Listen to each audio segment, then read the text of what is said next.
That's the thing. If we are, it's still not recognizing your internet. It's still trying to go off of Campus Nation. Does that make sense? Yeah, it does. That's Okay. weird that it's doing. Campus Nation, there's not enough. Do you have a laptop? We're live, guys. Okay. Whatever reason. Just keeps on coming in and out. Okay, we're back again, and Mount St. Joseph has the ball at the Grizzlies' 26-yard line. Tomlin drops. He looks. He rolls to his left. He gets out of the pocket over to 25, out at about the 21. Good enough for a first down for the Lions. And, Matt, this is the best drive we've seen out of Mount St. Joseph so far in the game, and they're knocking on the door as they've got down to around the 20-yard line. Absolutely. Pressure on the play put on by the Grizzlies' number 93, which is Tyler Reed, defensive lineman, 6'3", 300 pounds from Indianapolis Lutheran. So, it looks like, they're knocking on the door right here, but we've seen stranger things happen already in this game with defensive plays and special teams plays. We'll see if they can keep it for another 20 yards in the red zone. So we got a short twins formation on both sides. Tomlin drops it on a little drag to Williamson, and Williamson picks up a good 6-7 yards, making it a very easy second down situation there, Matt. And this is the kind of situations as an offensive coordinator you love to have with second and short, because a lot of people call it the waste down, where you can be a little bit more creative, and as long as you don't turn the ball over, you can do something that you might not normally do in this situation. Yeah, Williamson there, the New Richmond grad, got met by Bryce Hale, who's already made a few defensive plays here this afternoon. 3 receivers to the right, 1 to the left. Tomlin in the pistol, and he gives the ball to Williamson. Williamson cuts back, nice little cutback, and it looks like it's enough for a first down to about the 12-yard line. And so the Lions continue to move the ball, Matt, and they are in that red zone territory. Yeah, Austin Fleming bringing him down, and with a nice shoestring tackle, but still gave up the first down. Still have one set of 10 there right before you get, so it looks like you're going to have about 12 yards to score. Still able to get a first down within the 2-yard line. Right. So Tomlin brings them out, 2 receivers to the left, 2 to the right. He has Williamson off to his right in the backfield as he lines up in the shotgun formation, identifies the potential blitzers to the offensive line, calls for the ball, drops, looks, gets it, drops it to Williamson. Oh, and Williamson loses a wheel there right about the 5-yard line, Matt, or he might have got into the end zone on that one. A great check down, and I think that's what the coaching staff has told Tomlin there, that just keep taking the check downs. As soon as the defensive line fires off the ball, the linebackers step back into coverage.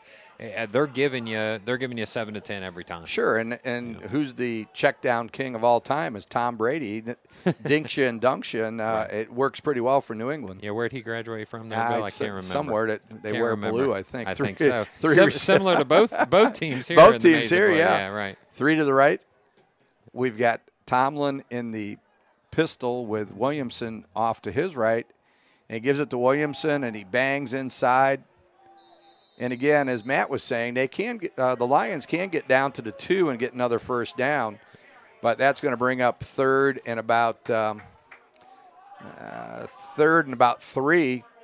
And I guess, Matt, the question becomes, depending on what this situation is on 4th down, if this isn't maybe 4-down territory.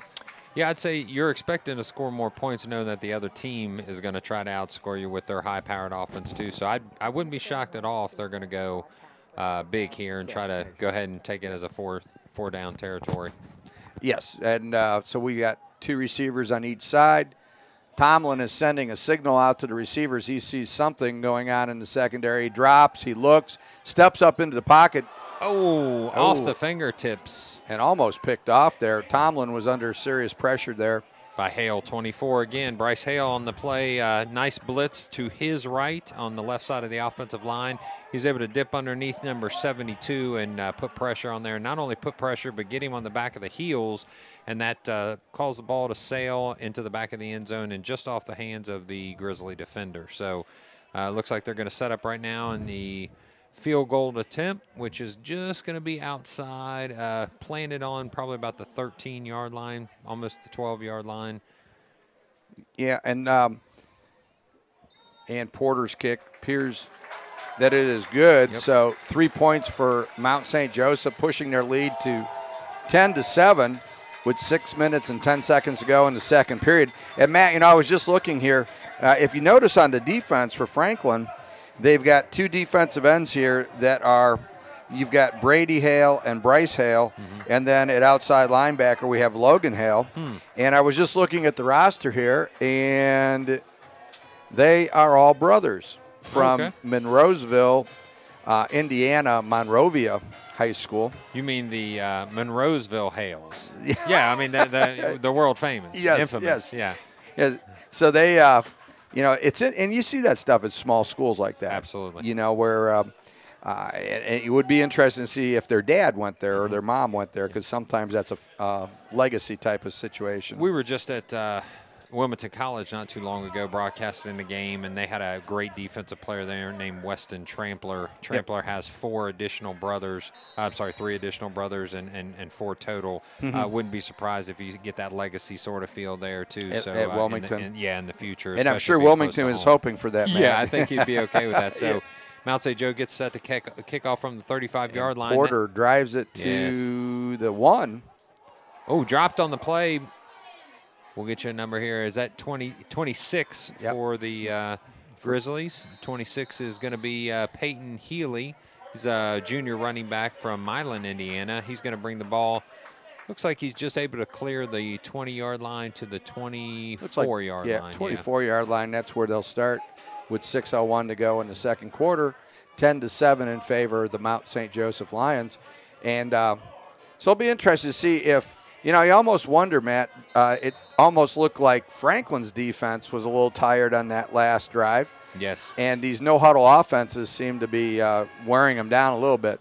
Smith sets up in the pistol with Hill behind him. He's going to look for the zone read, give it to Hill.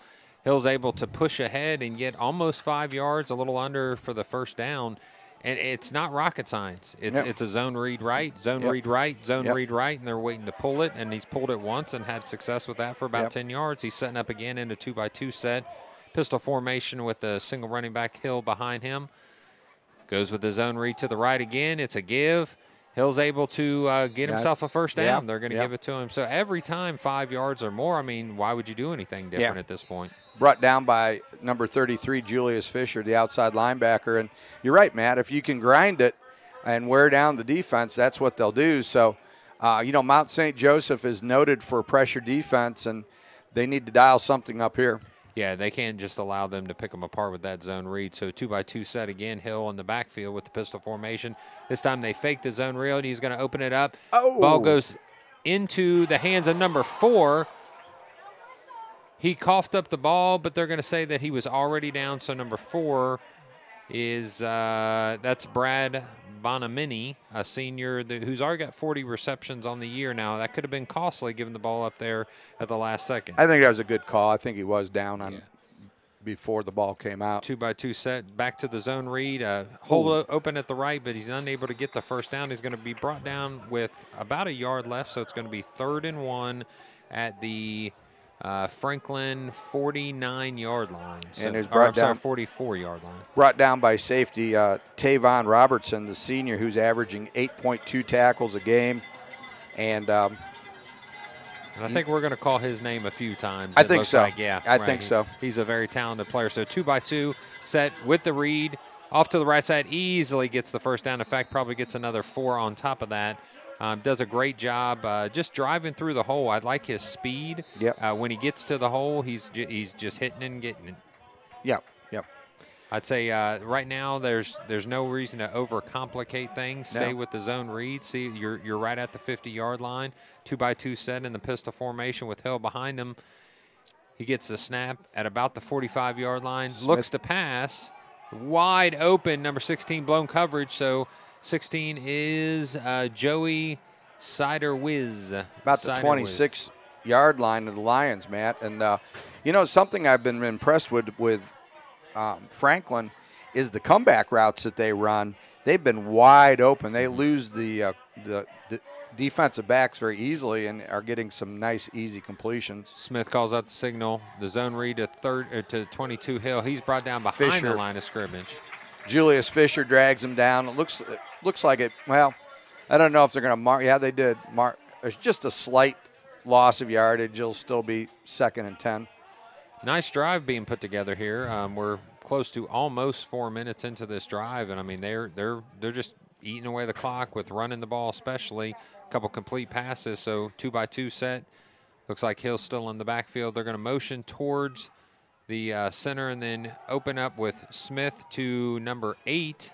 Number 8 is DeMonte Franklin. Nope. Actually, I'm sorry. That's Ben Fleet. Ben Fleet from Indianapolis, Indiana. Perry Meridian High School. Third straight tackle by Julius Fisher, the outside linebacker, and Julius is earning his money today, Matt. Absolutely. And I tell you what's interesting, and we mentioned it before, not a lot of size. We saw some defenders in that Wilmington College game with a little more size to them. These are pretty evenly matched teams when it comes to size. So Smith barks out his cadence. He's going to step back. He's going to open with a nice pass to number 4. He may have been out. Well, they're going to mark him in. They're going to mark him inbounds. Yep, absolutely. I think that's Bonamini again. Yeah, Bonamini. I think he's definitely a go-to target for the Smith, the quarterback. He's already got 40 receptions, and that's probably his 3rd or 4th already this game. Yeah. So 2-by-2 set. They're going to put the chains down now. 2-by-2 set. So it looks like they're going to be about on the 8-yard line. Yep. 1st and goal. This time zone read to the right. Opens a big hole. Chaz Hill is met at the goal line, but he's going to be marked down at, it looks like, the 1-2-inch line, I would say. I mean, he had his foot on the goal line, but they did mark him down, so it's going to be 2nd down and goal from the, we'll call it less than a yard line. Senior corner Tyler Hanna with the tackle. And, Matt, the one thing, that looked like that last touchdown they had where he started to his left, little jump cut, and was off to the right and found a lot of running room. Yeah, great vision by Hill. I'm not sure why he didn't make the 2 deep so far, but he's shown why he's on the field today. He's running great. Now, this is the first time they huddle up. They're going under center. We know what happens when shotgun snappers go under center. He jumps up and makes the touchdown with a leap. That was Smith, yeah. You know, sometimes it gets a little scary with those shotgun guys going under center. They're just not used to it. Especially we see that a lot from going to college to the pros is when they haven't done that for the majority of their careers. 1:11 to go in the first half. It's 13-10 in favor of the Franklin College Grizzlies. Grizzlies extra point up and coming. Honestly, it's a beautiful drive. It was a great job. They ran zone read right probably 6 to 10 times, and then sprinkled in there were a couple complete passes. Extra point by number 15 is placed down by the holder. It looks like it's good. Number 15 again, Carter Brown with another extra point, making him 29 for 33 on the season. And I think the best way to keep the Mount St. Joseph offense off the field and control them is good drives like that. Yeah, I mean, you had the Mount St. Joe offense on the bench for about 4 minutes. Yep. So what better can you ask for? And then you come away with a touchdown. Now, is that going to haunt Mount St. Joe by going down and having a very similar drive, but ending with a field goal? So right now it's 14-10 in the favor of the Grizzlies, with the Lions set to take the kickoff return here in just a second. And you got to wonder, that kind of drive takes the momentum that Mount St. Joseph had from that field goal to take the lead. Now it shifts back with only a minute to go in the half to Franklin. And unless, now, we've been here to some games where they're 4-play drives and they go 80 yards very quickly. So Mount St. Joseph can strike like that. I don't have my crystal ball with me, Bill, but something tells me in the second half you're going to have defenses that are tired. You're going to have a beautiful day at this point. I mean, blue skies, no weather is going to I think we're going to see a lot more scoring in the second half if I were to predict. I agree. Troy Speakman, of course, one of the top returners in the country. He's up over to 20, out to the 25. Looks like a face mask. Yeah, and he's going to get another 15 added on from about the 27, Matt. So, you're 60 yards away from pay dirt. At the very minimum, they could get down to field goal range here and reduce the lead, if not take the lead. Yeah, if you have something in the playbook, if you have something kind of tucked in your back pocket waiting for that opportune time, this would be the time with 1 minute and 4 seconds left in the first half.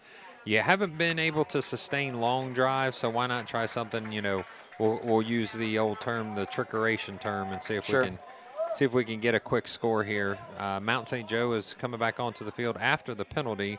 They're going to set up at the 42-yard line, so their own 42. And they are ready to, they come out ready to go. Tomlin is going to be in the gun. They emptied it out with 2 receivers to the left, 3 to the right. He's looking to the sideline for instruction. Coaches are talking to him, and he's ready to go now. He looks over to defense. There's the snap. A little quick screen out to I believe that's number 3. No, that's number 9. And they're going to get a late hit on that, possibly. Yep, no flag on the field. I'm sure the fans are not happy with that.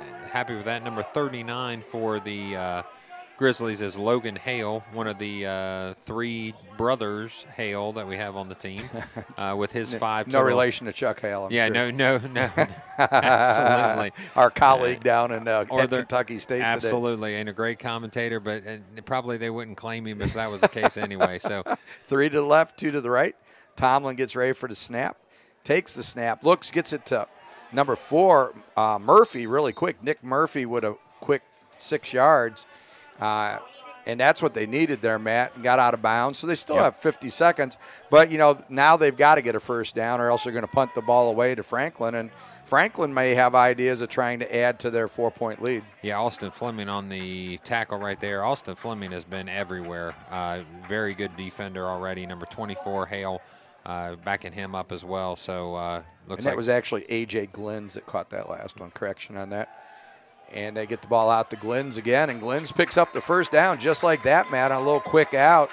And that's, my game, Matt. I like the quick outs, the control passing game, work the sidelines, open up the middle, and try to find the big seam. Yeah, you wonder if Grizzlies are kind of baiting them maybe just a little bit in here. Let's see what they have set up here on the first down on the 46-yard line of the Grizzlies. Okay, 3 to the left, 2 to the right. Tomlin looks it over again. He gets ready for the snap. And it looks like there may be pressure coming. He drops, he looks, he's got plenty of time, good protection, looks to the middle of the field and finds number 5, Nick Murphy, the sophomore. Murphy with 10 catches on the season, and that's another first down for the Lions. And just like that, Matt, when we were speculating on what they might do, the Lions are going to push, this is what they've done all year. And sometimes when you're a fast break team and you try to go to a different offense, you hurt yourself. Yeah, I think at this point they're just kind of going to what they know. It looks like Tomlin is calling the plays from the line, right? Not looking over to the coaches for either approval or to make changes. And he's going with the quick passing game, like you said. And it's probably a scripted 2-minute drill that they've done time and time again. So yeah, he knows that what his options are at this point, and, right. and with the defense that they've been studying all week, he knows what's going to be open. That's why you could take those 2 quick passes, 2 outs to get out of bounds and make sure you stop the clock. So with 42.6 seconds left, you have a 14-10 lead by the Grizzlies. But there's some doors being knocked on here. It looks like Mount St. Joe's going to be on the Grizzly 34-yard line. And the Grizzlies, I think they're able to bend but don't break. I think if they give up a field goal, they're okay here. It's been that empty backfield on this drive that's given them a little trouble, though, as far as the coverages. Absolutely. Their defensive line is getting a tiny bit of pressure. Chalin's have to, move around a little bit, but not enough to where he feels like he can't set his feet. He looks, and he's got he went to number 2 on that, and that is, let me check here. Derek Williamson? 2 is Chase Pankey, the wide receiver here. And Chase transfer from Boston College, the junior. Is he a Moeller grad? And he is a Moeller grad. Moeller grad. So he's probably not too well liked here on the west side unless he can do something special here. Probably not. So Tomlin looks again, and he just gets picked. That's an interception by number 7. I'm telling you, Austin Fleming has been everywhere. That's a drive killer. So that's an interception for the Grizzlies with 32.9 seconds left that they're going to turn the ball around and start going the other way. And just like you said, you never know what the Grizzlies have set up. Maybe they've got a little trick play here. Maybe they can get a couple quick outs that'll get the time to stay slow on the clock, and never know if they can maybe put at least a field goal up. And, we talked about in the beginning of the game that we've seen interceptions thrown by both quarterbacks, and together they only had 6 quarterbacks on the season, or I mean 6 interceptions on the season, with Tomlin having 4 and Smith only having 2 on the season. They're going to need to get about 60 yards in order to get in field goal range, at least with the information we have right now, 27 long. So Hill gets the ball, and it is a reverse, and they're going to throw it. So Braden Smith gets hit right as he's about to throw. And honestly, Mount St. Joe had that scoped out pretty well. Even if Hill completes that catch. They expected something, yeah. Yeah, even if he completes that catch, he can maybe get 6 yards on it. So the double reverse pass yields nothing, and we have second down on the 29-yard line of the Grizzlies. So, yeah, like you said, Mount St. Joe knew something. They were dropping back immediately. Yeah. Pressure supplied by Spencer Kandra, number 95 for the Lions. And that's one of the few pressures we've seen all day. Yes. Yeah, 2-by-2 set in the pistol formation with Hill in the backfield. Smith gets the call, gives it to Hill in the zone read. It's open to the left-hand side, a solid 6 yards, but it's going to be 6 yards to drop the clock down to 15 seconds left. They don't call timeout. They're going to be willing. They're just going to be willing to run the clock out here. Yeah. Kandra on the tackle again, and and when they handed it off, you knew at that point after they didn't get a big play off that reverse. They're happy to go in with a 4-point lead at halftime. So that is the first half on Campus Nation, with the Franklin College Grizzlies 14 and Mount St. Joseph's Lions 10. And what an interesting first half, right, Marianne? Yeah, interesting from the technical and from the football side of the ball game. Yeah. Okay. I'm interested to see what the coaches do in this halftime, because honestly, I expect a lot more scoring to happen in the second half. You're going to get some tired defensive backfields. You're going to get a defensive line that has had to be out there for long, sustained drives. I'd say the one drive for Mount St. Joe was probably a good 12 to 14 plays, and then coming back the other way, the Franklin probably another 10 to 12 plays. So defense has been on the field the majority of the time so far. Yeah, and they were able to, like you said, maintain the ball. Both teams had their periods where they were able to use a ball control offense. And, it's not a real hot day, so I don't know that the heat's going to be a factor. But the one thing I've noticed is I haven't seen a lot of different faces in the game.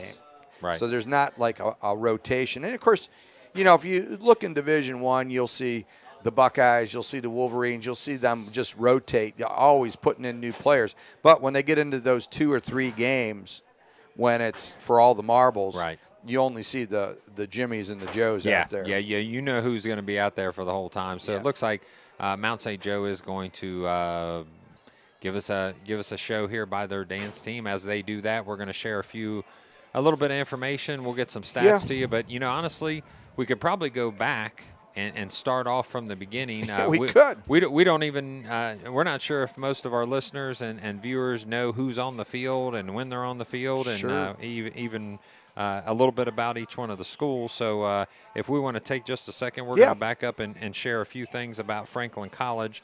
Those of you that are maybe a Franklin supporter or interested in who Mount St. Joe is playing today, Franklin College, as we mentioned, 10 straight titles in the Heartland Conference. 4-1 this year. 4-1 this year so far. And you had mentioned a couple kind of conference games that have set them apart at 3-0 right now, and those wins would be against? They beat Anderson 51-37, Rose Holman in a barn burner 42-39, and Defiance 55-28, bringing them to 3-0 coming into this game. And, of course, that Mount St. Joseph is at 5-1 overall. They are 4-0 in the conference with wins against Rose Holman, who is the common opponent. They won 54-35. Earlham, they beat 59-2. Bluffton in a relatively close game, 21-7 in favor of the Lions. And then last week they beat Manchester in their homecoming game, 49-27. So, coming into this game, for those, we apologize for the technical difficulties. And we had talked about, Matt, in the beginning there, is the big thing about this is we have Franklin, who's won 10 straight titles. We have Mount St. Joseph, who wants to break that lock on the titles. Mm-hmm. And And the winner of this, the Heartland Conference, gets an automatic bid to the NCAA playoffs. So this is huge for both of these teams because whoever wins holds their destiny in their own hands at that point. Absolutely. This is the classic, control your own destiny game. You can decide if you want to punch your ticket or at least be in the driver's seat to get there, or if you're going to have to climb a bigger hill to get back to that spot. So everything is out in front of both teams right now. Very similar setups. So Franklin College in Franklin, Indiana, small school, about 1,000, 1,100 kids. Yep. Mount St. Joe, obviously here in Delhi, Ohio. A beautiful campus that they have here. I'm sure Franklin has something similar, about 1,300 students. The cost is similar as far as, there's just so many similarities. The difference is at this point, hardware. Right. Franklin's had the chance to get it and has captured the hardware. Mount St. Joe is definitely on the rise. I remember as a Thomas More graduate, this was the biggest game of the year. Mount St. Joe versus Thomas More, the bridge battle, all those fun, vernacular we had against each other. And Thomas More had a lot of success back in the day, where Mount St. Joe is trying to get to that level, and I think has been able to achieve it, especially in the recent past. So excited for them, excited for this game, especially in the second half, because it looked like there was a lot of feeling of each other out. It looked like everybody was dropping defensive backs back deep. Nobody wanted to give up the big play. Exactly. There was some starting snap, at the start of the snap, 15 yards, and then just dropping backpedaling as fast as they could, and they're just afraid somebody's going to go over the top on them. And what a momentum killer if that would happen in the beginning of the game is if Mount St. Joseph came out and threw an 80-yard pass right over the top to start the game. It takes a lot of momentum away from your team. So, it was interesting, the chess match that went on there in the first half, how they were trying to figure each other out. I guess the score is an indicative of, both being good teams, but the feeling out process, seeing what works and what doesn't. We know that the zone run is going to have to be something that Mount St. Joseph is going to have to address. Has to look at it, because right now that is the only run there. That is literally the only run play that they've run the entire time. And it's accounted for 2 touchdowns. It has. So Chaz Hill is doing a great job. He is finding the hole. He's hitting it hard. He's had a couple plays behind the line of scrimmage, but not many. Usually looking at a 2 to 7 yard gain each time. The one time that you saw Smith pull it, he was able to get 10 yards. And we know he can do that. And if he keeps doing that at least every once in a while, it's going to keep the defense honest. What I'm a little surprised is, just like you said, that we know the defense doesn't want to give it out. So without that big play right now, I think both teams are getting itchy. Yeah, you know what I mean. They're struggling, and that usually forces a mistake when that type of stuff happens. Or they get impatient and they start doing things. I think you and I used to talk, and I know you had mentioned the short passing game is something you love, and the reason being is, most offensive coordinators won't just take what the defense gets because they become impatient. Right. And you could see on the drive that was successful, Mount St. Joe was able to take the under. Take the under. Just little dump-off passes to Williamson, 10 to 12 yards sometimes. Yeah, and they weren't addressing it, and until, and a lot of times, this, especially with a hurry-up offense, the defensive coordinator can't adjust during the game that quickly because he has everybody on the field. Yes. So there was no adjustments. Now, the next drive, we saw them take that away. So, I would agree that Mount St. Joseph took advantage of that, but now they're going to have to talk about what worked for us, what didn't, and what can we do in the second half to sustain those drives, because, I've not seen Tomlin in this situation. He threw an interception, which is highly unlike him, and, that was a crossing route where the, Trayon Taylor was coming across for the Lions, and the linebacker was just sitting right there, and he stepped in front of it and picked it off. So that'll have to, they're going to have to address that type of stuff with the coverages and that. Now, Matt, let's get into the lineups, because we did not get a chance to do the lineup. So why don't you go ahead and start with the offensive lineup for Franklin College? Love to. So Braden Smith is the junior quarterback. Great young man, obviously very talented. We can see already with 1,867 yards. At the time of the start of the game, he had 133 completions on 202 attempts. I'd say he's probably thrown another 10 to 15 attempts there with quite a few successful.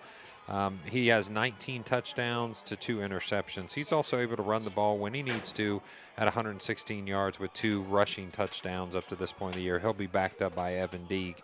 At running back, we've got 3 young men listed. and I haven't seen any of them. Yeah. So I think Austin Gruden and Peyton Healy and Jacob Earl, I haven't even been able to see. We haven't had time with the difficulties had to check if they're even in uniform. So at this point, we're going to say that they're on vacation, and Mr. Hill has taken over, and that Mr. Hill is number 22, and that's Chaz Hill. Chaz Hill is – I'm sorry. No, I apologize, ladies and gentlemen. So we're going to make this correction. So they had number 2 listed as Jacob Earl. Jacob Earl is actually number 22. So we're gonna right the ship right now. So their leading rusher has been on the field. So not only was he getting the chance, but that's the chance he's earned at this point. So Jacob Earl. And apologies to our listening and viewing audience, is that we were working off last week's roster with numbers in that for the game. Right. So this time we're going to give credit to Mr. Hill. Yes. Yep. So Jacob Earl, a running back, a 5'10" junior from Tangier, Indiana, is your leading rusher for the team, and he's got 588 yards, averaging about 7.6 per play. He's got 8 rushing touchdowns. He also has 14 receptions for almost 200 yards and 3 receiving touchdowns.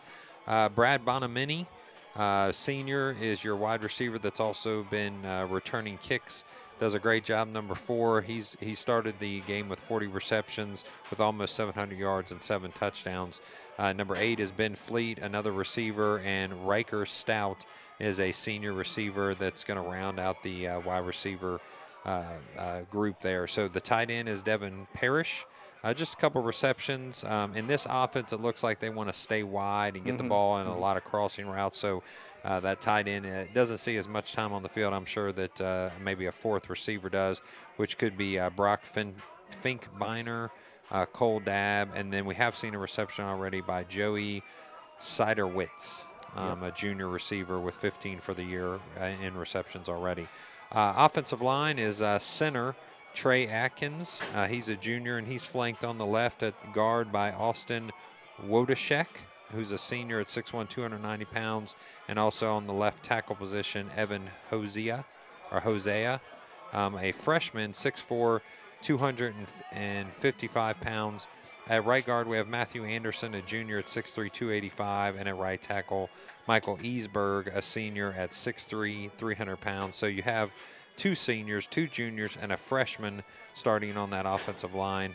You're going to get every once in a while the punter back there, Brad Bonamini, as both a punter and a punt returner, a kickoff returner, kind of that do-everything man. Peyton Healy will be back in the kickoff return as far as Ryan Poole as well. Carter Brown is your guy that's kicking the extra points, so he's done a great job so far. Okay. But, yeah, that's your Franklin College Grizzlies at this point.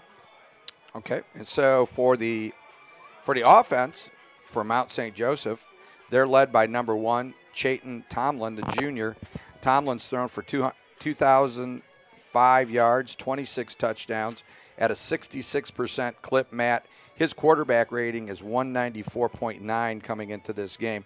So, anytime you're 26 passes and 4 interceptions, your QBR is going to be pretty good. At running back, we have number 20, Michael Williamson, the junior, with 48 carries for 261 yards this year, 2 TDs, 5 catches for 4 yards, but a touchdown. He is moved into the starting role over number 30, Colby Newman, the freshman, who coming into the game had 41 carries for 259 yards, 4 touchdowns, 9 catches for 76 yards. We have yet to see Colby on the field for Mount St. Joseph. At wide receiver, they have number 2, Chase Pankey, the junior, 27 catches for 554 yards and 6 touchdowns. He averages 20.5 yards per catch. So Pankey has been pretty quiet. We might expect to see more of him in the second half. Absolutely. The flanker is number 11, Cooper Earls, the sophomore, 9 catches, 139 yards, 4 TDs. And the big target, number 4, A.J. Gleans, the senior, he has 40 catches for 631 yards, 10 touchdowns. And in some of the names that we've seen, Matt, Grayson Roberts has a foot injury, which took him out of the mix. Unfortunately, Grayson's a senior. He came into the game with 16 catches for 367 yards and 4 TDs. He was averaging nearly 23 yards a catch. Yeah, I remember him. He was a Reading boy, so I was at Reading for 7 years. And, name automatically stuck out to me as soon as we saw him on the roster. But unfortunately, as reported to us, he is out for the season with a pretty significant foot injury.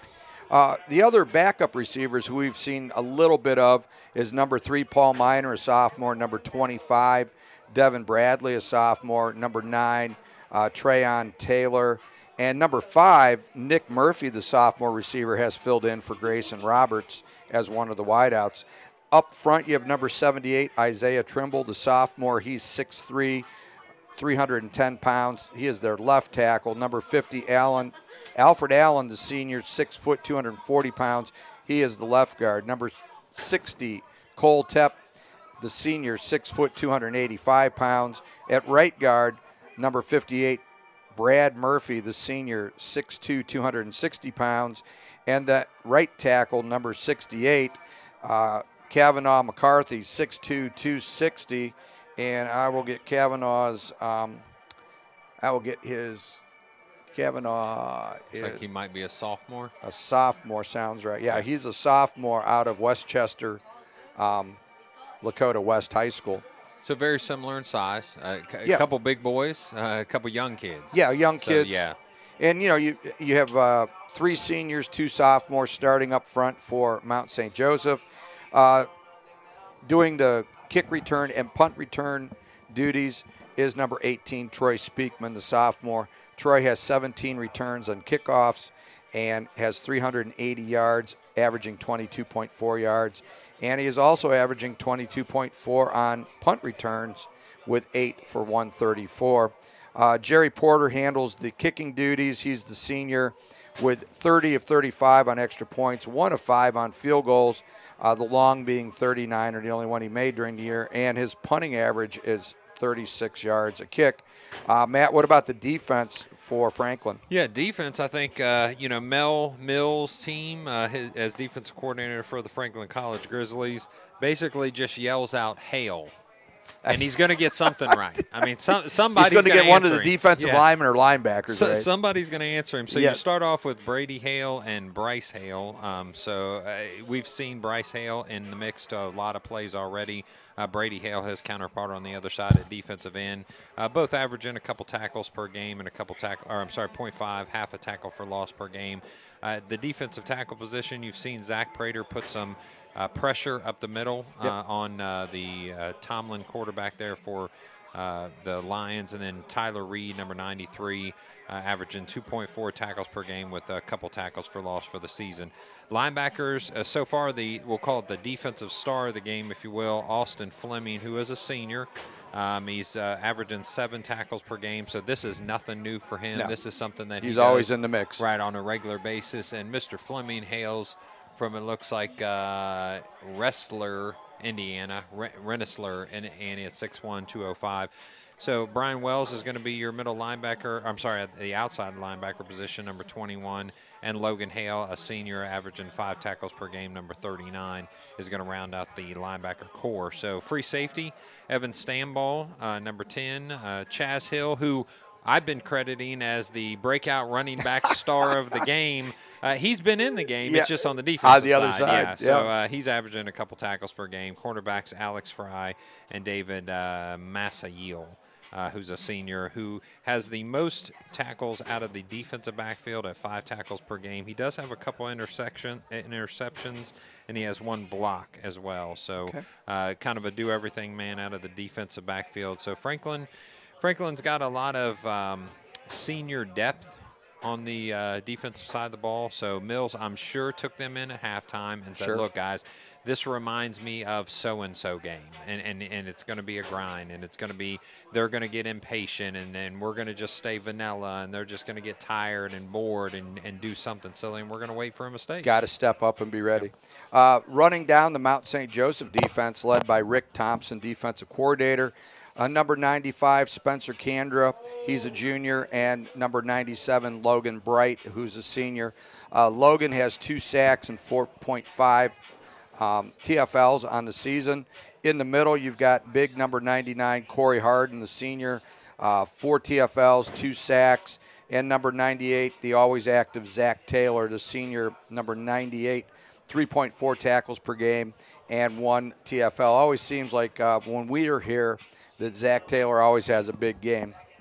The inside linebackers, number 32, Sean Sullivan, the junior, 6.3 tackles per game. He has a sack and 3 TFLs. The outside linebackers are number 35, Austin Carter, the freshman, and number 33, Julius Fisher, who's been all over the place for the Lions. He is a junior. He is averaging 7.3 tackles per game. He has a sack and 3.5 TFLs. At free safety, number 17, Tavon Robertson, the senior, 8.2 tackles per game and 1 TFL. Matt, we've seen him all over the field for the Lions today. Yep. At the strong safety, you've got number 12, Peyton Williams, the senior, and he has 4 tackles per game and 1 TFL. The 2-time all-conference corner, number 21, Tyler Hanna, the senior, has 5.8 tackles per game, 2 TFLs, and 1 INT. And then to round out the secondary is number 18, Troy Speakman, the sophomore, who has 4 tackles per game. He also has 4 interceptions for 39 yards. And so that rounds up the well, let me get the special teams in there before I round them out. But we got the special teams done, Matt. So that is the lineups for both teams, which we apologize. We couldn't get to them in the beginning of the game.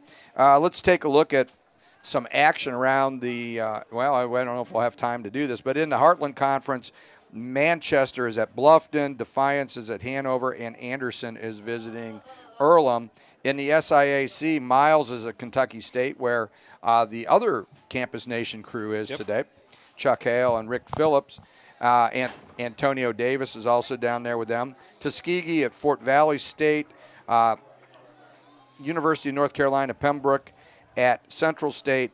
Benedict at Clark, Atlanta, and Allen College at Lane College. Tomorrow we'll have Albany State will be playing at Morehouse. So we will get into some of the Big Ten scores, time permitting, later. And we know that the Buckeyes were ahead 10-7 at the end of the first quarter.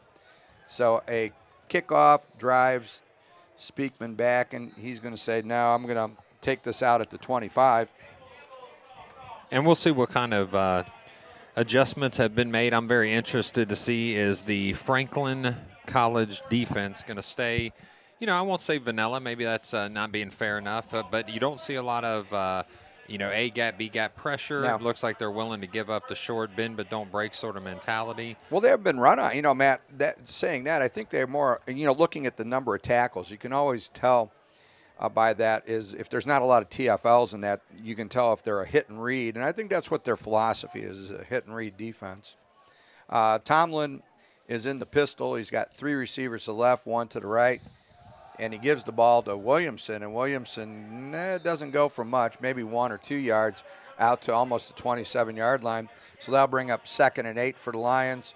Tomlin gets the call from the sideline, and it looks like we're going to be right back to fast break football here, Matt, as we have 3 receivers to the left and 1 to the right. Tomlin positions Williamson off to his right. He looks for his blitzers to identify those for the offensive line. He calls for the ball, and there's the snap. Tomlin drops. He breaks out to his right on a roll, and it looks like he's going to run for about maybe 5 or 6 yards. Well, actually, looks like maybe 5 yards. No, they're going to even give him 7 yards, Matt. They're going to get out to the 33-yard line. He's going to bring up 3rd and short. Yeah, pressure on the play applied by Zach Prater, number 68, senior defensive lineman. 3-by-1 set, 3 to the left, 1 to the right for Tomlin. Tomlin has Williamson set off to his right. And he looks it over, gets ready for the call. Says something to Williamson, lets him know maybe to pick up the blitz, possibly, as it looks like they may be bringing a little pressure off the edge. They give it to Williamson, and Williamson's up over to 40, 45, out over to 50, 45, dragged down at the 43-yard line of Franklin. And nice run by Williamson, and that's the best run of the day for Mount St. Joseph. And honestly, for both teams. So brought down by David Masayeli, but it's after a long run. So great job by the offensive line to open up the hole. And then at that point, Williamson just took over with vision and speed. Yep, no doubt about it. 3 receivers to the right, 1 to the left. And we've got Tomlin with Williamson off to his left. And a new set of downs for the Lions as they look things over. The drop by Tomlin, he looks to the middle of the field, and he finds number 4, and I believe that is A.J. Gleans, and Gleans is all the way down to the 12-yard line. And, Matt, that's, Gleans, when we've been here before, he has been the guy who is the slippery good receiver who just seems to slide through the zones and finds the open spot. Has speed, good hands. I did notice with him, no receiver gloves. Love to see that. That gets me excited. Old school guy there. Old school, absolutely. That's good times. The Lions with 3 receivers to the right, 1 to the left. Williamson is getting instructions to the left side of Tomlin. Tomlin gets ready for the snap, just runs the clock down a little bit and gets ready to throw. He looks, just dumps it to Williamson at about – Williamson rolls his way down to about the 10-yard line, pickup of about 3 or 4 yards. But that'll make it 2nd and 4 or 2nd and 6. Check that. And so with 12:23 to go, the Lions are knocking on the door of the Grizzlies. Again, Prater on that play. Prater is active already in this second half for the defense, doing the best he can to bring them down with the check down. He dropped out of his defensive line position, in essence, to a linebacker making the tackle. Nice adjustments by the Lions so far in this drive. So Tomlin with 2 receivers to the right, 1 to the left, tight end to the right, and he looks and he throws a jump ball up. Oh! And I think that was to number 8. Or no, that's 3. That might be Pankey.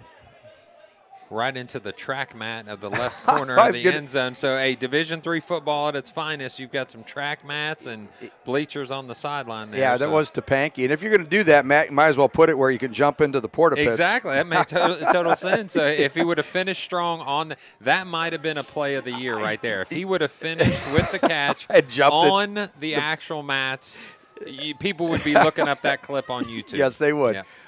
Yeah. 3 receivers to the right, 1 to the left. Williamson to the left of Tomlin. Tomlin looks, talks to his receivers, makes some adjustments. He drops, he looks, and again, dangerously throws it to the middle. Gleans is saying that he got dragged down on that one. I'm not so sure he didn't.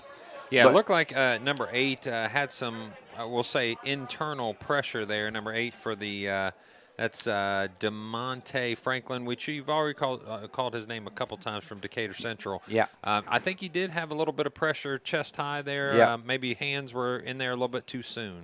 And that would be an adjustment I would have looked at is let's keep those guys, you're going to throw in the middle. There's a lot of congestion. Those linebackers are not moving, and that's where they got picked off before. So appears there's going to be a wholesale change here. Some personnel moves here by Franklin. Wow, quite a bit of them, actually. Yeah, number 5 comes into the game, which is Alex Fry, listed as a starter, but coming off the sideline there. And number 27 also comes into the game for Franklin, and that's John McKinney. 2 split to the right, 1 to the left, tight end to the right, and Williamson lines up to the right of Tomlin. Tomlin gets it. He looks. And a back shoulder throw. I think that was to Pankey again. Boy, that would have been nice if they had got that, Matt. Yeah, that was Masayil on the coverage again. He's actually had 2 nice coverage plays here just in this, we'll say, last minute or so within this last 15 yards. You know what I liked about that is he threw it at his hip. Yeah. It was low and to the left. Right. Yeah. So when he turned, there was no way that could be intercepted. No. And it would have been a beautiful catch had he been able to come down with it. Yeah, back shoulder for certain, but just dropped on the ground right before he was able to haul it in. And they give it to Williamson, and Williamson's over the goal line. Touchdown. Touchdown for Mount St. Joseph. So that moves it out to 16-14 with 11:37 to go in the third period. And the 4th down play, Matt, they decided, hey, we need to get 7 when we're down here. And I'll tell you, Williamson has looked good. Oh, yeah. New Richmond grad. Yeah. You know, he's not only a decent-sized kid, but he's a quick kid. I mean, he's got some speed. He saw an opening outside of the tackle box there. He hit it. Then he saw that he needed to turn the ball upfield, go north and south, and he did, and was able to actually put probably the last yard in with just power. Yep. Porter's kick was good, moving the score to 17-14 in favor of Mount St. Joseph. And that's a great point with Williamson. Williamson has some shift to him. You know, not a blazer, but you don't need to be a blazer if you can pick up 5, 6, 7 yards. Coaches love that because you can move the chains with that kind of production. So you wonder what the Mount St. Joseph coaches just saw in that drive. There wasn't a tremendous amount of, you know, change necessarily. There was balance. There was a couple running plays. There was a couple checkdowns, which we've seen before. Yep. But it just looked like Franklin hasn't adjusted too much from what happened in the first half. Are they going to be patient enough to do that again and just drive the ball down the field 6 to 10 at a time? We'll see here in just a second as Franklin's getting set to return the ball here with number 2 and number 26 back. So number 2 for the that's going to be Ryan Poole at wide receiver from Lebanon, Indiana. And then number 26 is going to be Peyton Healy, which is a running back, 5'8", 180 from Milan, Indiana. We've already seen him a couple times this game. So Jerry Porter getting ready to kick for the Lions. And Porter high skying kick, and it's going to drop down to about the 11-yard line. And goes to Healy. Healy's going to get outside. He's going to turn the corner at about the 25, gets taken down at about the 29-yard line. So that's where Franklin College is going to start their drive at the 29-yard line. It's going to go right to left for you that are watching there from our viewing audience. And I'll tell you, it's interesting to see how they're going to respond. They're down 3 points, 17-14 Lions at this point. At this point, Grizzlies haven't had any reason to be concerned, so I think they're going to be business as usual. I'm going to go on a limb here and say zone right to start off. What do you think? Is that well, they're in a power kind of a set. Yeah. I call this a power pistol formation here, and heavy right, still with the read, but it's more of an ISO. Oh, and there you go, Matt. Just like you said, Earl just bounces it to the right. On that last special teams play, that was made by Mitch Menzel, the freshman free safety from Amelia, Ohio, and he plays for West Claremont, or played for West Claremont in high school. All your Claremont County fans will be happy that he got his name called there. So personal foul, chop block on the Franklin Grizzlies. So they're going to move the ball back and really be behind the chains here with second down. So now you got to think to yourself, does that take the run out of this? Or they're going to go to the air immediately in order to get those yards back? Is that the first penalty, Matt? Well, we haven't had a lot. We have not. It's been a very, very clean game. Honestly, I don't remember there being another penalty. I don't think there was. Yeah, if you can go with 11:21 left in the third quarter with your first penalty, that's pretty impressive. So 2-by-2 set. Smith brings them to the line with Earl behind them. He is going to set up the pass. Pressure. And Kandra. Yep. That was pressure from Spencer Kandra, who has 3 tackles for losses this year, just added a sack to that total. And, boy, that's going to put Franklin in a pressure situation now, Matt, with 2nd and 28. Yeah, you'd be surprised there that Smith didn't get rid of the ball. I mean, he is 6'6". Yeah. You think he kind of saw or felt that come around. From this position, it looked like the pocket was collapsing immediately, but he thought he could maybe escape at the last second. He was brought down. Well, Great play by the defense. They say you can't wait him to be open, and that's it. And I think that's what happened he was doing. Yeah. 3-by-1 set with Earl in the backfield. Oh, pressure again by Kandra. Lots of pressure. And Smith is saying, what in the world is going on here? There you go. Oh, Yeah, I saw that one coming, and that could be the end for Troy Speakman. Number 4 was on the play, so there's multiple flags on the field. It looks like we're going to get a personal foul. Targeting. Hitting a defenseless receiver. I think I might have seen a mouthpiece even fly out on that one. That was quite a vicious hit. I don't know that there was anything meant by malicious. it. Malicious. I think he just caught him in a good part when he was feet off the ground. So We'll take just a second, let the referees fix this and They'll find sort this it out for us. Yep, it's going to be a personal foul, defense, targeting. So number 17, which we have mentioned numerous times already. Yeah, Speakman not only he's a big time player for them, Matt. 17 is disqualified, so that means the targeting penalty is going to stand. I guess in D3 they don't go to the hood to check out everything. No. It's just make the call and Make go. the call. Yeah. So Grizzlies are going to catch a break there. Hopefully number 4 for the Grizzlies is okay, and that's Bonamini, who's their do everything man. So and I believe that's going to be a first down too, if I'm not mistaken. I believe so. I believe they're going to give them first down, probably an automatic first down with the targeting call. So they're going to come up a little bit of they still be 3 yards or 13 yards short if it was a regular situation. But yeah, they're giving them the first down. They got a first down, and let's see who. Dion Pumphrey, number 25, is listed as the replacement here for Troy Speakman. And I wonder if they'll go right after him. So Smith is going to eye the field. He calls into motion Bonamini. He fakes the give. He's brought down in the backfield by a great play by number 1 there. And number 1 is Noah Abel, the sophomore strong safety from Westchester. And Abel's come in to replace he's replaced Speakman. Well, great play right off the bat. So I don't know. Smith might have saw something there that we didn't see, but he had looks like 2 options. He was able to possibly give it to the jet sweep, which he didn't. Then he had a zone read behind that, and he ended up keeping the ball running to the right and was tackled behind the line of scrimmage. So now it's going to be 2nd down and 13. He gets the snap out of the pistol formation. Wow. He opens it up. And open at the 39-yard line. Should be good for a first down. Yep, I think it's going to be right past the sticks is number 8, and that's Ben Fleet. The gentleman already has 35 receptions and 469 yards. And I think they're all conference corner. Tyler Hanna is just dragging his arm out there, Matt. Yeah, Tyler Hanna, a player I actually remember from Summit Country Day, if I'm correct. Yeah, I believe you're right on that. Summit Country Day. Good player, very good player. Yes. Yeah. Summit Country Day. So he's brought his talents here to Mount St. Joe for the past few years, and I'm sure they're going to need him to stay on the field. So the ball goes to Smith, to the zone read to Earl. Earl's going to get about 3 yards on that one. To the right is what they're running. Right. Either and they start out to the left side of the center, but then he takes that jump cut and very Le'Veon Bell-like as far as very patient. Yep, absolutely. Julius Fisher was on the tackle, who was a very active linebacker for the Lions in the first half. It's going to be a 3-by-1 set with Smith barking out the cadence here. Ball gets snapped.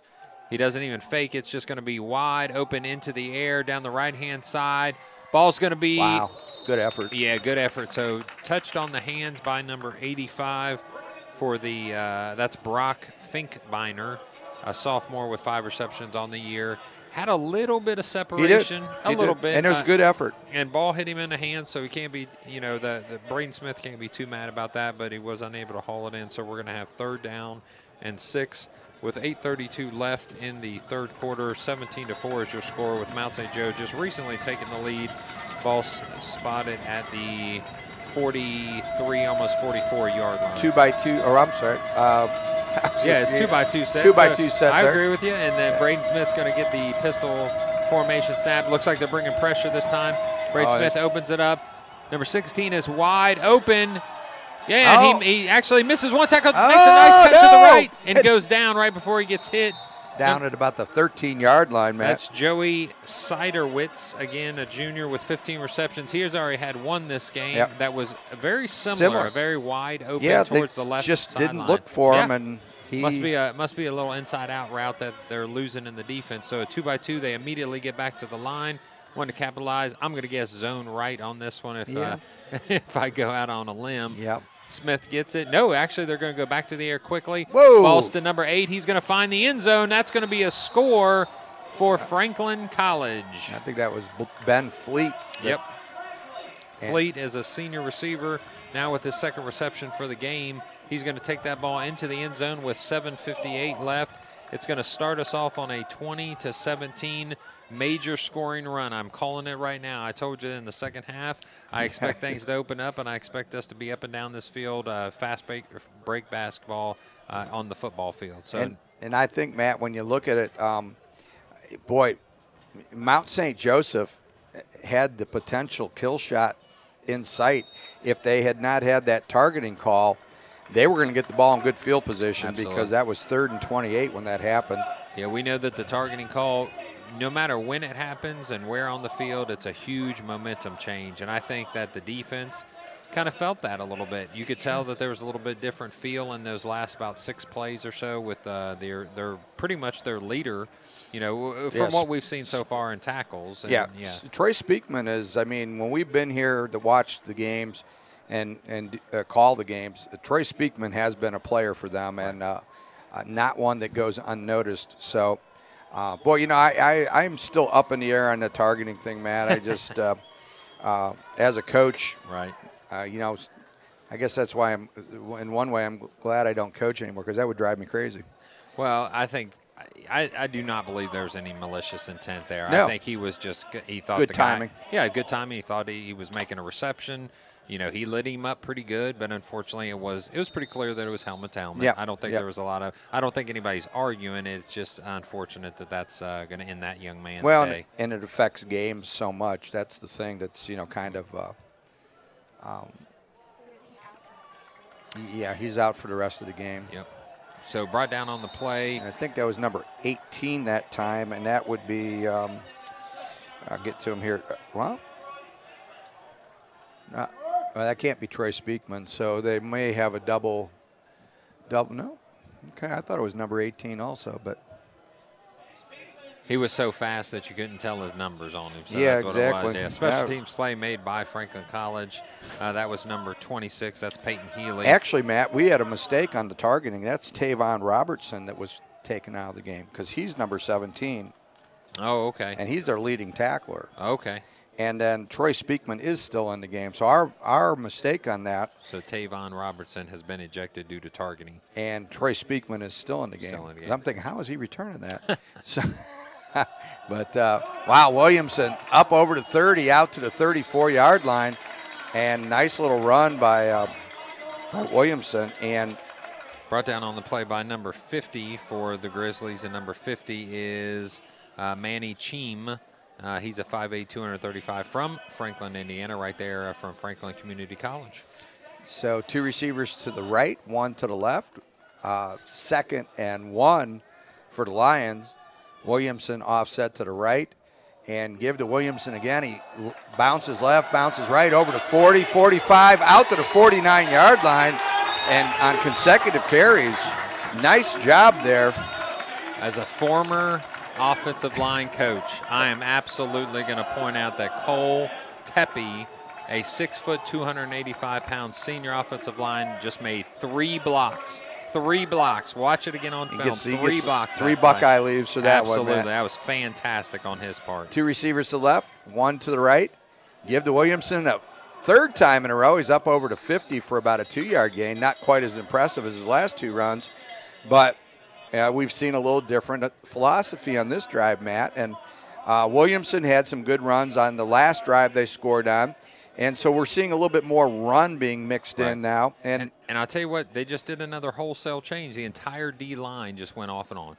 I just don't understand what Franklin's thinking, Franklin College is thinking defensively here. I guess trying to keep everybody fresh. Yeah, hoping that this isn't going to be a trend here. But Williams, play action fake to Williamson, and he tried to fit that into number 11, meaning Tomlin. Just a sliding effort by number 11, and that's Cooper Earls.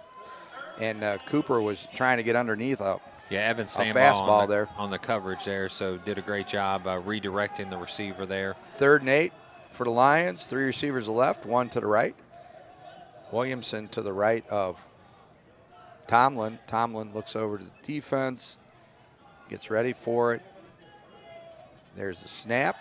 And he looks. Pressure, ball's out. Ball's going to be out and recovered by Franklin. Right now it looks like.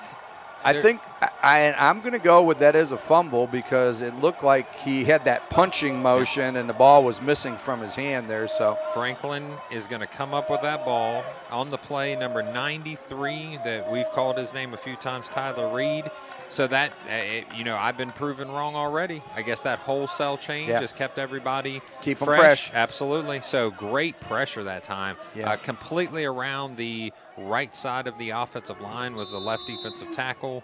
Was able to put his hands on the ball and bring the ball down with 6:07 left in the game. It's going to be 21-17 Franklin right now, and they are going in. Hopefully, they're thinking another score here before the third quarter's over. And the Lions really need to, step it up here if they don't want to get down by a couple. Smith scores. goes big, and he's got separation. Number 4 brings the ball in. Touchdown. It's going to be a touchdown by that's number 4. Bonamini, their do-everything man. On the big turnover, and then, of course, you're going to go for the dagger in the throat.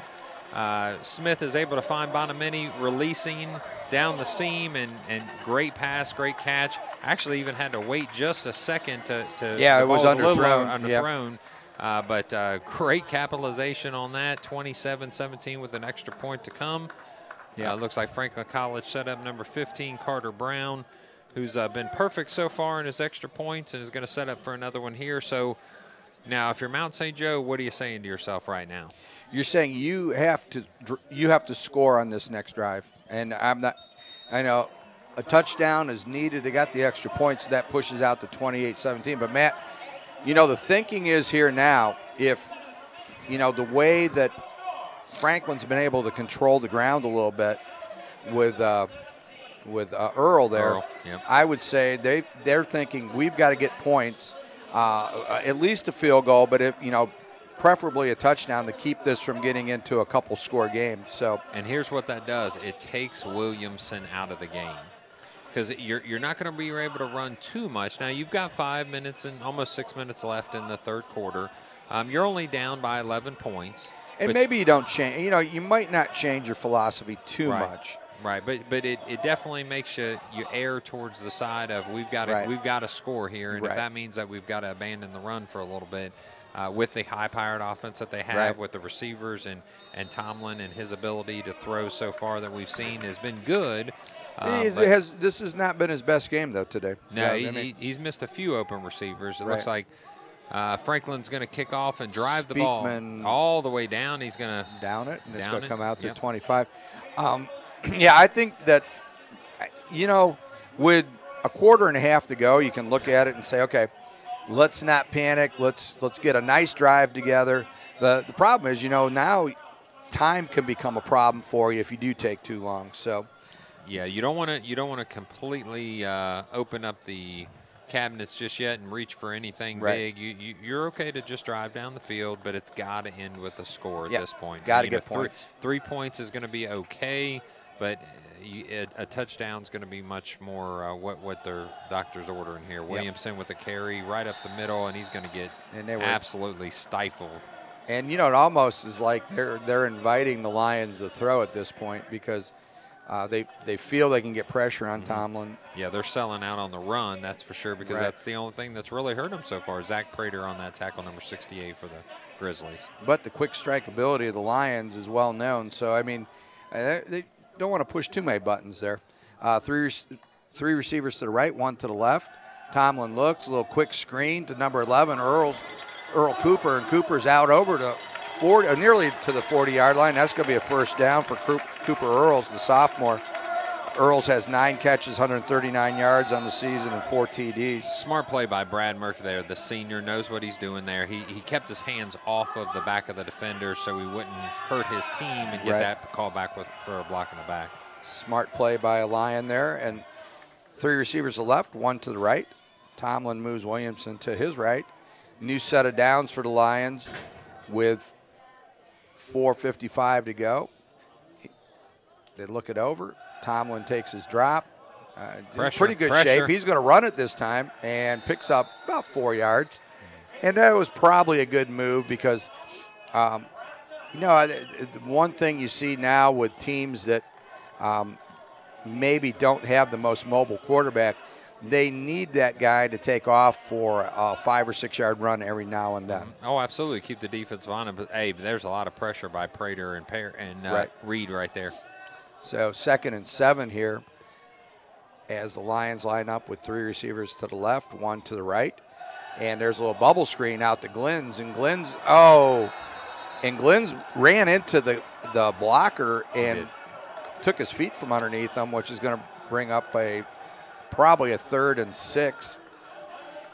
Yeah, another wholesale change here on defense. Not only are you bringing new linemen in, you're bringing 3 defensive backs in at the time. So Stanball is going to step over to looks like the free safety position. Number 27 comes back in for the Grizzlies. And so we've got 3 receivers to the right, 1 to the left. And I tell you, Matt, the one safety, the right safety, has been cheating over a little bit. So let's see if they try to take advantage of that. And I guess, well, I don't know about that, Matt. But yeah, it looks like for a 2nd time in a row, Mr. Franklin's going to get away with one on that one. Yeah. Yeah, he was definitely draped on his back. No flag on the play that I can see, though. No. Yep. So it's going to bring up a 3rd and 7 situation here. And, well, no, they apparently called something on that because they moved it forward. Oh, no, they did. They did. Yeah. I'm sorry. I didn't see any I didn't see any laundry on the field there, but it is a 1st down at the 50-yard line. So that helps keep the Lions' drive alive with 2 receivers to the right, 1 to the left. That could be big there. That could be big. Absolutely. That could be like the penalty that happened on the Mount St. Joseph. Yep. So Tomlin gets ready for the snap. He's got Williamson to his right. Gives it to Williamson, and a little jump there. Not very much there, maybe a yard. And that's generous. Yeah, Prater and Fleming just shut that down right there. Now they're going to make some more changes on the defensive line. And a little 3 defensive linemen injury go out. by an offensive lineman there, Matt. I hope that's not my man Tepe. No, Tepe's still okay. He's walking back. Might be number 50, Alfred Allen, the senior, because I think he had a 0 on his jersey. Gotcha. And that is, he's a senior, 6 foot, 240 pounds, and let's just hope it's a little dinged up knee or something where he'll be able to get back with him. And we see this in Division III football all the time. Both teams are down on a knee. I think a lot of guys realize that, hey, these guys are, non-scholarship athletes. They're in class every day with them. They understand the grind. Franklin understands the grind that Mount St. Joe's going through and vice versa, very similar sized schools. This kind of stuff is why I enjoy Division III football. Sure. I mean, it's good. It's a good game. Don't get me wrong, but camaraderie amongst each other, even from school to school, they can be competitors. But I bet some of these guys are texting each other over the weekend and saying, absolutely. "Hey, how's things going on?" But yeah, you're able to get off the field on your own power. You should be in decent shape. He's definitely limping, but looks like we've got a few fears that have been taken care of already. Yeah, and that is. 59 is it? Yeah, but 59 is, I think it's 58. I think it would be Brad Murphy, the senior, 6'2", 260. Brad looks like he'll be back. I think they're going to check him out and get him back in the game. Yeah. 3 receivers to the right, 1 to the left. Tomlin drops. He looks, goes to the center of the field. Oh, now. Oh, wow. Now, that was a defenseless player situation. So it looks like for 3 different times, Gleans, I think, is the gentleman. Yes, A.J. Gleans. He's been going across the middle of the field. Franklin got him twice with maybe some some early contact. Right. That time, Fleming dropping out of his defensive end, outside linebacker position, kind of caught him on the backside as he stopped for that ball that was thrown behind him and lit him up, which looked like a defenseless situation. It looked like forearmed a helmet to me, too. Yeah. So the play is. So Tomlin ready to go, and he gets out of the pocket. But, wow, now I'll tell you something else that happened on that play, Matt, and that they got away with it, is as Tomlin was going down, I saw a hand to the face mask because I saw Tomlin's head jerk a little bit. Oh. But so Dante Darden, the defensive lineman, freshman, 6'3", 235 from Logan Sport, is able to bring him down after about a 2-yard gain. It's going to be 4th down, and then Mount St. Joe's going to be forced to punt. I think that's exactly what Franklin is looking for with these defensive lineman wholesale changes. They're looking for a little pressure. They're bringing some more pressure. Ooh, almost, And, almost. Porter, well, oh, okay. Oh, that should be, well, that could be a 30-yard penalty, Matt. We're going to have 2 personal fouls on this. We're going to have roughing the punter. Okay. And then we're going to have, after the fact, the blocking back, the Franklin player came and just shoved him down on the ground after the play was well away. And I'm looking at the ball here, waiting for it to rest at about the 12-yard line. I missed the second penalty. I saw the running into the punter. So, yeah, you could have, wow, a tremendous change of momentum here. Yeah, this could swing the game. This could be, again, not to belabor a point, but we had that happen when we had like a 3rd and 28 for Franklin, and we had the targeting foul. This could be equally as devastating for Franklin if this turns out to be a 20 or 30-yard penalty. Yeah, I didn't see it, but I can't think, what are you thinking? I'm thinking to myself. Yeah.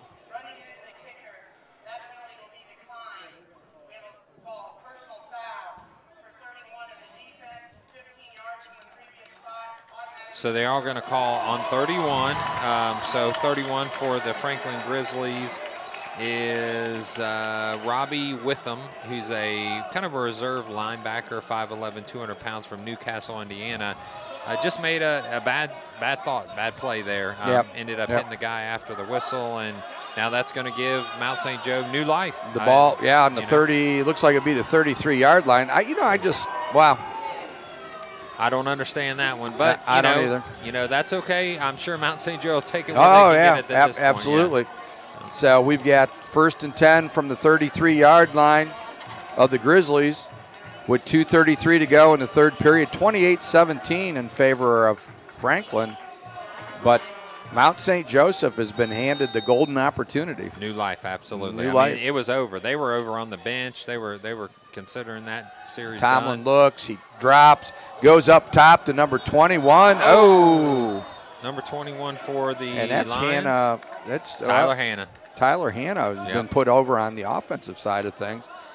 And, we see that happen in the pros and college sometimes where you get that speedy defensive back who can. He's a guy that sticks out in my mind. As far as in high school, he was a tremendous talent. Talent. So coming out of Summit Country Day. It's one of those where Jabril Peppers-ish. They're just trying to see what they can get with speed on the outside. But exactly. Franklin was able to stay with him about a step behind. It just went off his fingers. Give to Williamson. Williamson just pounds ahead. Nice run. Kept his feet driving. Good 5-yard, 6-yard pickup, which will bring up 3rd and 4. And Williamson just wasn't going to be denied. He was twisting and turning and running backwards. Yeah, and that last twist was able to pick up a couple more yards for him. That was one of those times where the defensive coach went, "Good job, Hale." And he was right 3 times. They're actually combining on the play for all 3 Hales. Bryce Hale and Logan Hale both had a hand in that tackle. So it's the Hale and Hale law firm there. Actually, Hale and Hale. Yep, excellent. So here we go. Tomlin has 2 receivers to both sides. He drops. He looks. Gleans is dragging across the middle. But Tomlin decides to keep it and hesitates, which probably ended up getting a lot more damage when he hesitated on that than he needed to take. But he moves the ball down to the 26-yard line, and it appears that Jerry Porter is going to try the field goal here. Well, I think this takes us back to our original point, even though it was a long time ago. Right. Got to come away with points. Yes, you do. Got to come away. Got to with bring points. it down to the one-score game again. Yep, agreed. So 17-28 right now is what you have. Franklin College with a 11-point lead, so let's see if we can make it 8 is what they're thinking. Yeah, and this will be a little bit beyond Porter's range. 39 is his longest this year, but it looks like there's plenty of foot. Wow. So nice kick.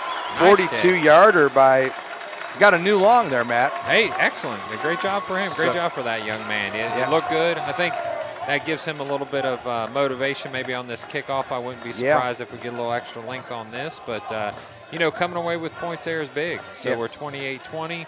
We're 56 seconds left in the third quarter.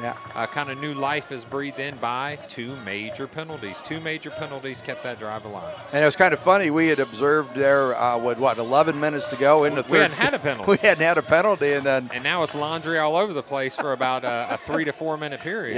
Yeah. So it looks like we're going to set up. Grizzlies are going to set up with number 2 in the in the backfield, which is with number 2. Number 2 is Austin Gruden. So the first time we've called his name out so far. So kicking off to Austin Gruden, and it looks like Healy's back there as well. Yep. And there, a nice deep kick.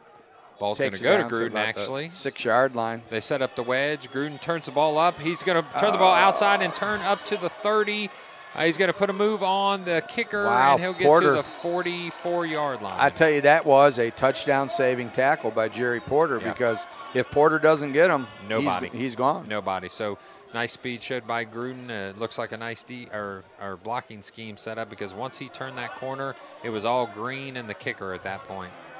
Yeah, I've heard many a college coach say when they get between the goal line and wherever the return man is, and only the kicker is there, they tell the kicker to do whatever you got to do to take him down. Yeah, drop kick if you have to. Yeah, we'll take the penalty. WWE style, it doesn't matter. We'll take the penalty. Braden Smith is set up in the in the backfield. Sorry, the ball goes to Earl, and he's got a wide open hole. He's already got 12. He's going to go down to 20, 22, 25 yards on the first play on this offensive series for the Franklin Grizzlies. And right away, with a kick return and a 25-yard run, you are on the 25-yard line of the Mount St. Joseph Lions. And, 32 seconds left.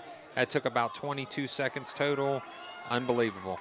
Well, Matt, they say the best way to attack an attacking defense is to run right at them. And that's exactly what they did there. So now Earl gets that on the zone read right, and he's wide open again. And he's going to the outside. He's going to get tripped up at the last 3-yard line, man. Yeah, unbelievable. It's the zone read right every time. And they have no answer for it. None. And you wanted to know what they were going to do at halftime to adjust to the zone read right. I'm going to answer that question for you. They've done nothing. Nothing. Yeah. Nothing. So 4 seconds, 3 seconds, 2 seconds will take us into the fourth quarter. I have to admit, I'm just surprised. I don't know, as a defense coordinator, how you can see the same play easily run 20 times against you. They've run that play 20 times, and it's always to the right. And so that brings up the question, is we've seen some liberal substitution on Franklin's side on the defense, and just the opposite with Mount St. Joseph has been the same people through the whole game. Right.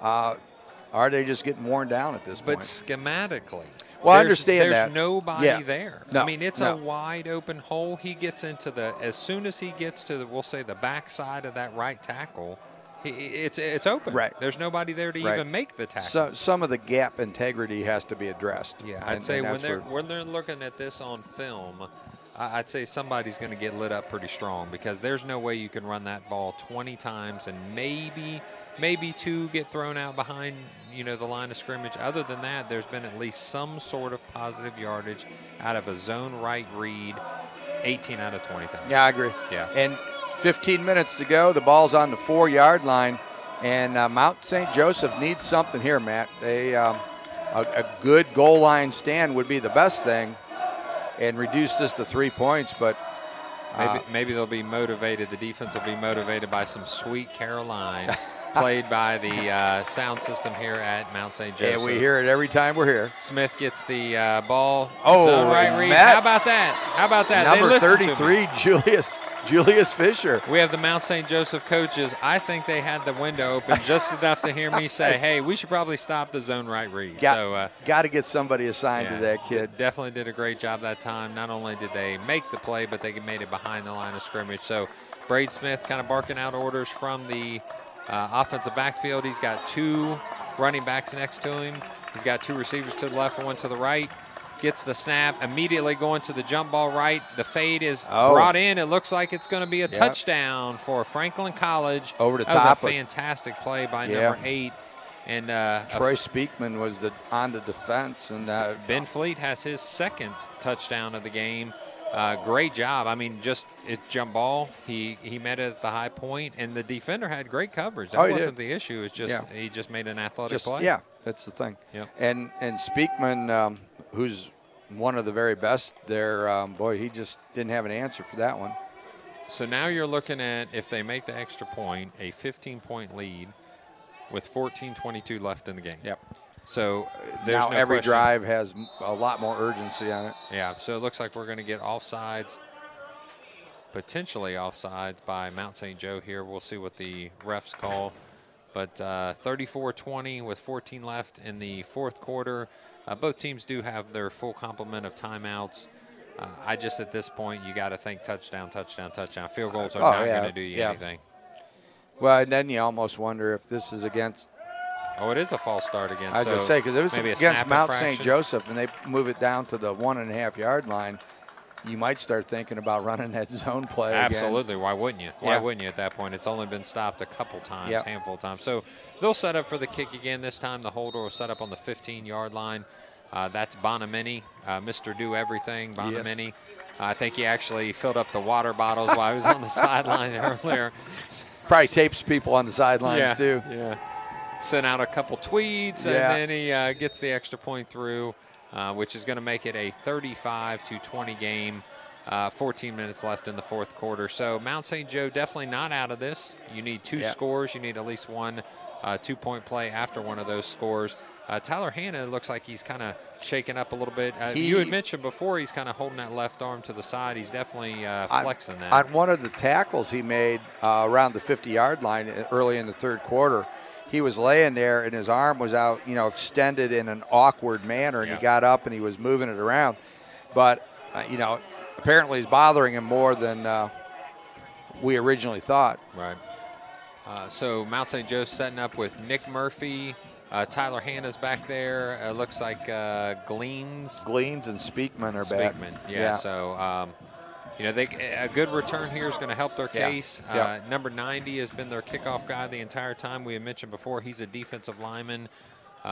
His name is Jake Campbell, a freshman, 6'4", 270 pound. I haven't seen a lineman kicker like that for a while. Since Clinton Massey days back when we played Clinton Massey at Reading. So Speakman's going to get the ball. Speakman finds had an opening for seconds, dragged down at the 25. And, this is where a stupid penalty on either team can really change the course of this game. So at this point, if you're Franklin College, you just want to do business as usual. You want to get out of here with a 15-point win. Honestly, if you give up one, but they have to eat up, 7-8 minutes, the clock, half the clock with it, you're okay with that because right now they can't stop you on defense. No. They've done nothing, and you're just going to run zone right 13 times in a row. And if you're Mount St. Joseph, you want to take some time off to give your defense a little bit of rest, because they've been on the field a lot, especially in the second half. So Novak again out to Gleans, and Gleans on a 6-yard pitch and catch from Tomlin. And so, we've seen packages from Mount St. Joseph. They've had this no-back package, which they ran right before the end of the half and moved the ball pretty effectively doing it. Absolutely. It'll be interesting to see if they continue to stay with us. 2 receivers to the left, 1 to the right, and just as I say that, they go back to 3-receiver look. Tomlin gets it, play action fake, and they get it to number 11, and that's Cooper Earls, and Earls with a quick slant for about 6 or 7 more. Laundry on the field. And I think they're going to call holding on that. Looks like it's going to be maybe on big number 78. Let's see what they call. Roughing the passer against Frank. Now, see, that's the penalty you don't want to do. If you're Franklin College, don't give them any extra yards. You want to make them work and eat up that clock. It benefits you. It benefits the game plan if you can make them go on a big 7 or 8 minute long drive. Are they using green flags today, Matt? I'd say we have not. Maybe there was actually 10 penalties that we missed in the first half. I'm going to tell you what, I haven't seen the flag on the field. They've had penalties like that one interference. We never saw a flag. Never saw it. No, I don't know. I guess we'll assume that they made the right call there. Chalin Tomlin's making his calls there. In the two receivers to the left, 1 to the right. Williamson off to the left, and they give it to Williamson, and he just breaks over to 45, over to 40, down to the 35-yard line.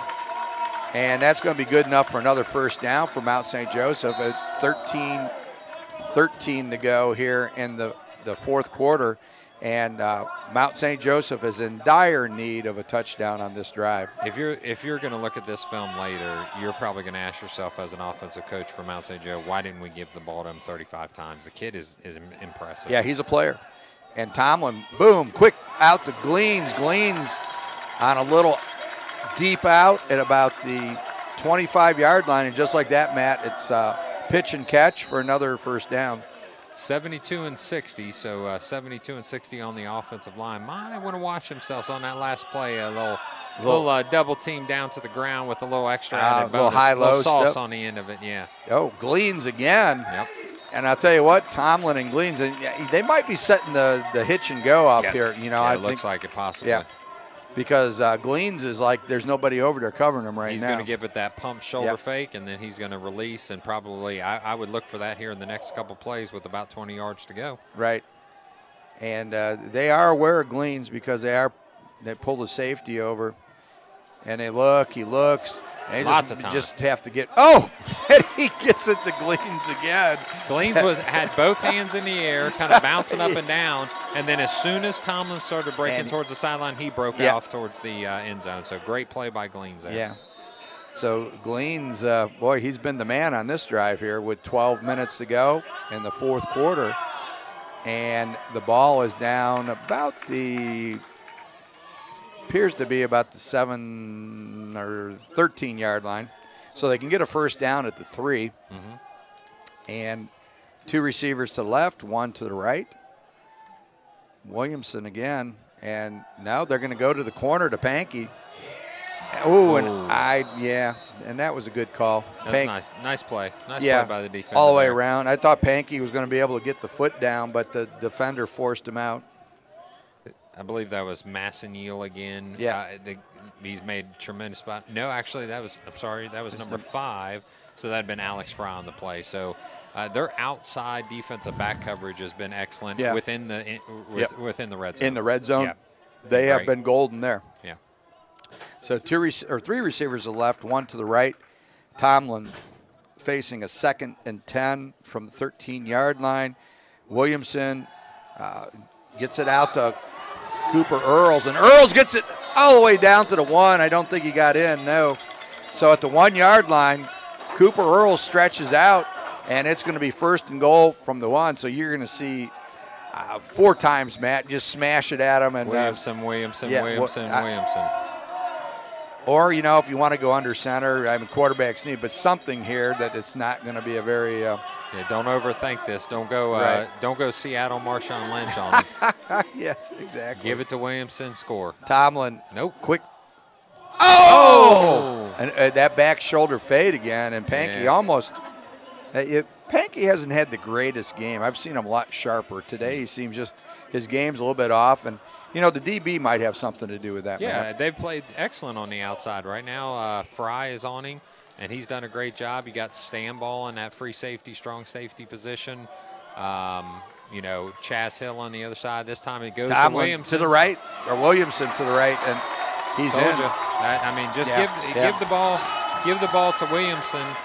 If it needed to be 3-4 times in a row, go ahead, because that's exactly what the doctor ordered. Because with 11 minutes left. Now, Matt, when you know that at some point you need the 2-point conversion, when do you think about it? Don't chase points. Don't chase points. Okay. No. Okay. Kick the ball, and be happy with being down by 8. Then you come right back and let's make a defensive stand if you're Mount St. Joe. And get the football. Then let's score and try to get that 2-point conversion. Right. I'd rather it come down to the last play than miss it here and know you don't have any opportunity to win. Porter with the kick, and it is good. So that with 11:04 to go, it's 35-27, and we've got a 1-score game now, Matt. Right. Check out our guys in front here. We've got our Mount St. Joseph fans doing push-ups in the aisleway here. Absolutely. And if they do 27, I have to admit I'll be pretty impressed. That's not only 27, that's 27 decline push-ups. Yes. So that's a little gravity working against them there. So I'll tell you that we've seen the crowd here from the get-go. Number one, the amount of people here is excellent. And it's been a very lively crowd. They've been excited throughout actively the whole game. Involved in the game. Absolutely. And that's what you want to see from Division III football. It's about the smaller communities that get behind these teams. We saw it at Wilmington College a couple weeks ago. Great crowd from there, and that was their homecoming. So we've been really blessed. We've been to Urbana, saw great crowds at Urbana, sellouts there. Mount St. Joseph sellouts, as you talked about. Wilmington, Division III football is alive and well in Ohio. Absolutely, especially in Ohio. What a great kick there. Wow. One bounce and out of the back of the end zone. Porter almost goes the full 70 yards on that one. Porter's fired up. He's excited on that one. He is. So he's running off a little extra energy, getting his own tee. So he's excited. That extra practice he put in paid off this week. Yeah, so they're bringing it with 11:04 still left in the fourth quarter. It's 35-27, an 8-point lead for Franklin. But honestly, if you're Franklin here, just do what you do. Just do what you've been doing the last 3 drives, and that is, chipping away, chipping away, chipping away. Maybe something big over the top once you get past the 50. But other than that, you just get the ball into the hands of your playmakers, and let's see if you can put this thing away with a big, long drive. So there you go, Earl. just as you said. Zone right, and he's getting nice run there. He just absolutely bowls over the Mount St. Joe defender. Just ran over Julius Phillips. Yeah, I mean, that's a 15-yard run on first down. Yeah. And I know this is going to shock you, Bill, but it was zone right. Yes. I know that's a surprise for me. And, like you talked about, Matt, you've got to dedicate somebody to that gap, to that side, just to take care of that. Make him read that. And right now, he's getting his – although that was a cut up at least back to the middle of the field. Yeah. But a lot of standing around by the Lions' defensive line. They do look a little tired there, and they're absorbing the hit instead of delivering it. Yeah. And you can tell they've been on the field for quite a bit of time in this second half. Number 99 for Mount St. Joe. I think that's one of the players you've mentioned him a few times. Yeah, Corey Harden, a senior that you can tell is just trying to will his team out there, especially his defensive line comrades there to give them a little something extra in this fourth quarter. Well, this game's for postseason life here. Absolutely. They've got to they know that as time's running out on them. Braden Smith with a 2x2 is going to go right back to Earl. This time he cuts it up to the left. He gets another 13, 14 yards. So Earl, man, I mean. Brought down by Gavin Edmondson, who we didn't see in the first half, but he is back in now. Excellent job by Earl. Great vision. Cut it back up to the left side after starting over a couple steps to the right. Bonamini's in there. He's ready to take the ball if Smith finds room for him here in a 2x2 set. Ben Fleet, who's already got 2 touchdowns, is far to your right as the outside receiver. I tell you, right now, just Mount St. Joe has no answer defensively. No. Franklin's just been able to exert their will on him. And again, now that time, a little bit of a surge by Mount St. Joe's defensive line. But look real quick. Look, you've got 2 receivers out there. You've got Hannah trying to cover 2 guys. They are selling out to the run, so we can see right away that they're gonna give something over the top here pretty soon. So if I'm Franklin's coaches, I'm noticing that. I'm seeing that. Hey, give me a play action to that zone read, and then come back to the wide side of the field. So we'll see what Smith dials up here, and his offensive coordinator dials up here on 2nd down and 8. Ball gets snapped in the pistol formation. There it is. Pulls the read, and he's going to slide down right before he gets the first down. So it'll depend on where they spot his back hip there. You're actually supposed to start. You're allowed to slide. You just have to take the yardage of where the slide starts. Right. So he is going to back him up just a little bit there. So, and Spencer Kandra just sold out on the fake on that, and just you got to have that quarterback responsibility. You've got to know. So he's pulled it, 3 times? Right. And each time he's gone for anywhere between 6 to 10 yards. So good ball handling Absolutely. there. So the read goes right back to it. I'll tell you what, I don't know that. No, they're going to call 4th down. He didn't get it. They're going to call him 4th down, and it looks like about a full yard short. Now the linesman from the other side is going to call that a full yard short, and it looks like they're going to line it up here on the right hash. I think it was a yard. It looked like it got stopped there with 7:56 to go in the fourth quarter. No reason to not go for it at this point. You're up. I agree. You're not. You can't kick a field goal this long, and a punt can barely do you any good because you'd have to cough and corner it. So Smith's going to call his orders out from the offensive backfield with Earl behind him. And 2x2 set, and it looks like they're going to call an official's timeout, or is that a? A coach is on the field, so I don't know what. An official is talking over there to the Franklin coach. Could be Mount St. Joseph timeout there. Okay. We'll find out. This would be a time to take. Was it Franklin? Franklin's going to call their first time out of the half. So that's going to leave them with 2 with 7 minutes and 35 seconds to go and up by 8 points. So, Matt, do you, on 4th down here, 1 yard, do you do the play action and throw it over? Not at all. Not you don't think? I'm eating clock. I'm eating clock. If the ball falls short on a play action pass, then I stop the clock. I'm going to run zone right. I'm going to hope that this isn't the 1 out of 4 times that they've maybe been able to stop it. Adjustment, right? And if anything, I'm going to tell my quarterback, I'm going to tell Smith, hey, you've had some success pulling it. Don't be afraid. If it's a 50-50 guess, then go ahead and pull in. Let's see if we can get you into the open field. And you notice the reason they took the timeout is that Mount St. Joseph had a 5-man front that last play. So a little bit different front. Yeah. Okay, gotcha. Yeah. So you needed to see a blocking scheme set up. Looks like they've got, looks like they're bringing in an extra defensive lineman, a nose guard, number 51. That is Connor McCracken, the senior from Milford, Ohio. Gotcha. So this is this could be a game changer right here. 4th and a yard. Franklin College. Braden Smith under center. Is he going to just bark out and try to get him to jump? Oh, no, they're going to release the ball, and that's going to be a first down. Yeah, fullback's going to get the first down quite easily. In fact, he's probably going to get 3 more afterwards. That was number 35 for Franklin, and number 35 is Devin Parrish. So they lined him up as a fullback. He's actually listed as the starting tight end. He's a senior at 6'2", 195. He gets the first down, gets him down to the 33-yard line, almost the 34-yard line. We see a lot of programs now with the fullback / tight end, H-back. H-back, yeah. It's a multiple position now for that player. So he got his carry. I'm sure he's happy. His name's in the stat book for the game. Ball's going to go right back to Earl. This time they're running a little, looks like a little J-hook there. And, he brings him down. That was 99. That was your man, Connor? That was Corey Harden. Corey Harden, yeah. Yep. With the WWE DDT takedown there. He sure did. He threw that headlock on there. Like he was putting him into the corner there or something. So I think at this point, Franklin's begging for that clock to tick as quick as possible. If they're smart, they're going to wait till there's 5 seconds left. Let that back judge put his hand up. Smith is going to mill around here for a little bit. They really just need a tackle for a loss here on this, or a no gain to get some kind of defensive pride going here. Yeah, they're going to give the ball, I'm sure, to Earl. Earl cuts it back up to the left, but he's not going to have much on the play. He's going to get about 3 yards, a little bit less. And at this point, it's just, is it time to call timeouts, or you're going to wait and see if you can get a stop here? I think if they get another first down, I think you got to think about it. You have to at that point. Yeah, if you're within the 15-yard line, and one more set of downs, I think you got to call timeout to conserve as much clock as possible. And this could be a key play here. I mean, if they can minimize the gain, if it is a run, then the thinking process starts. But if he picks up, 6 yards.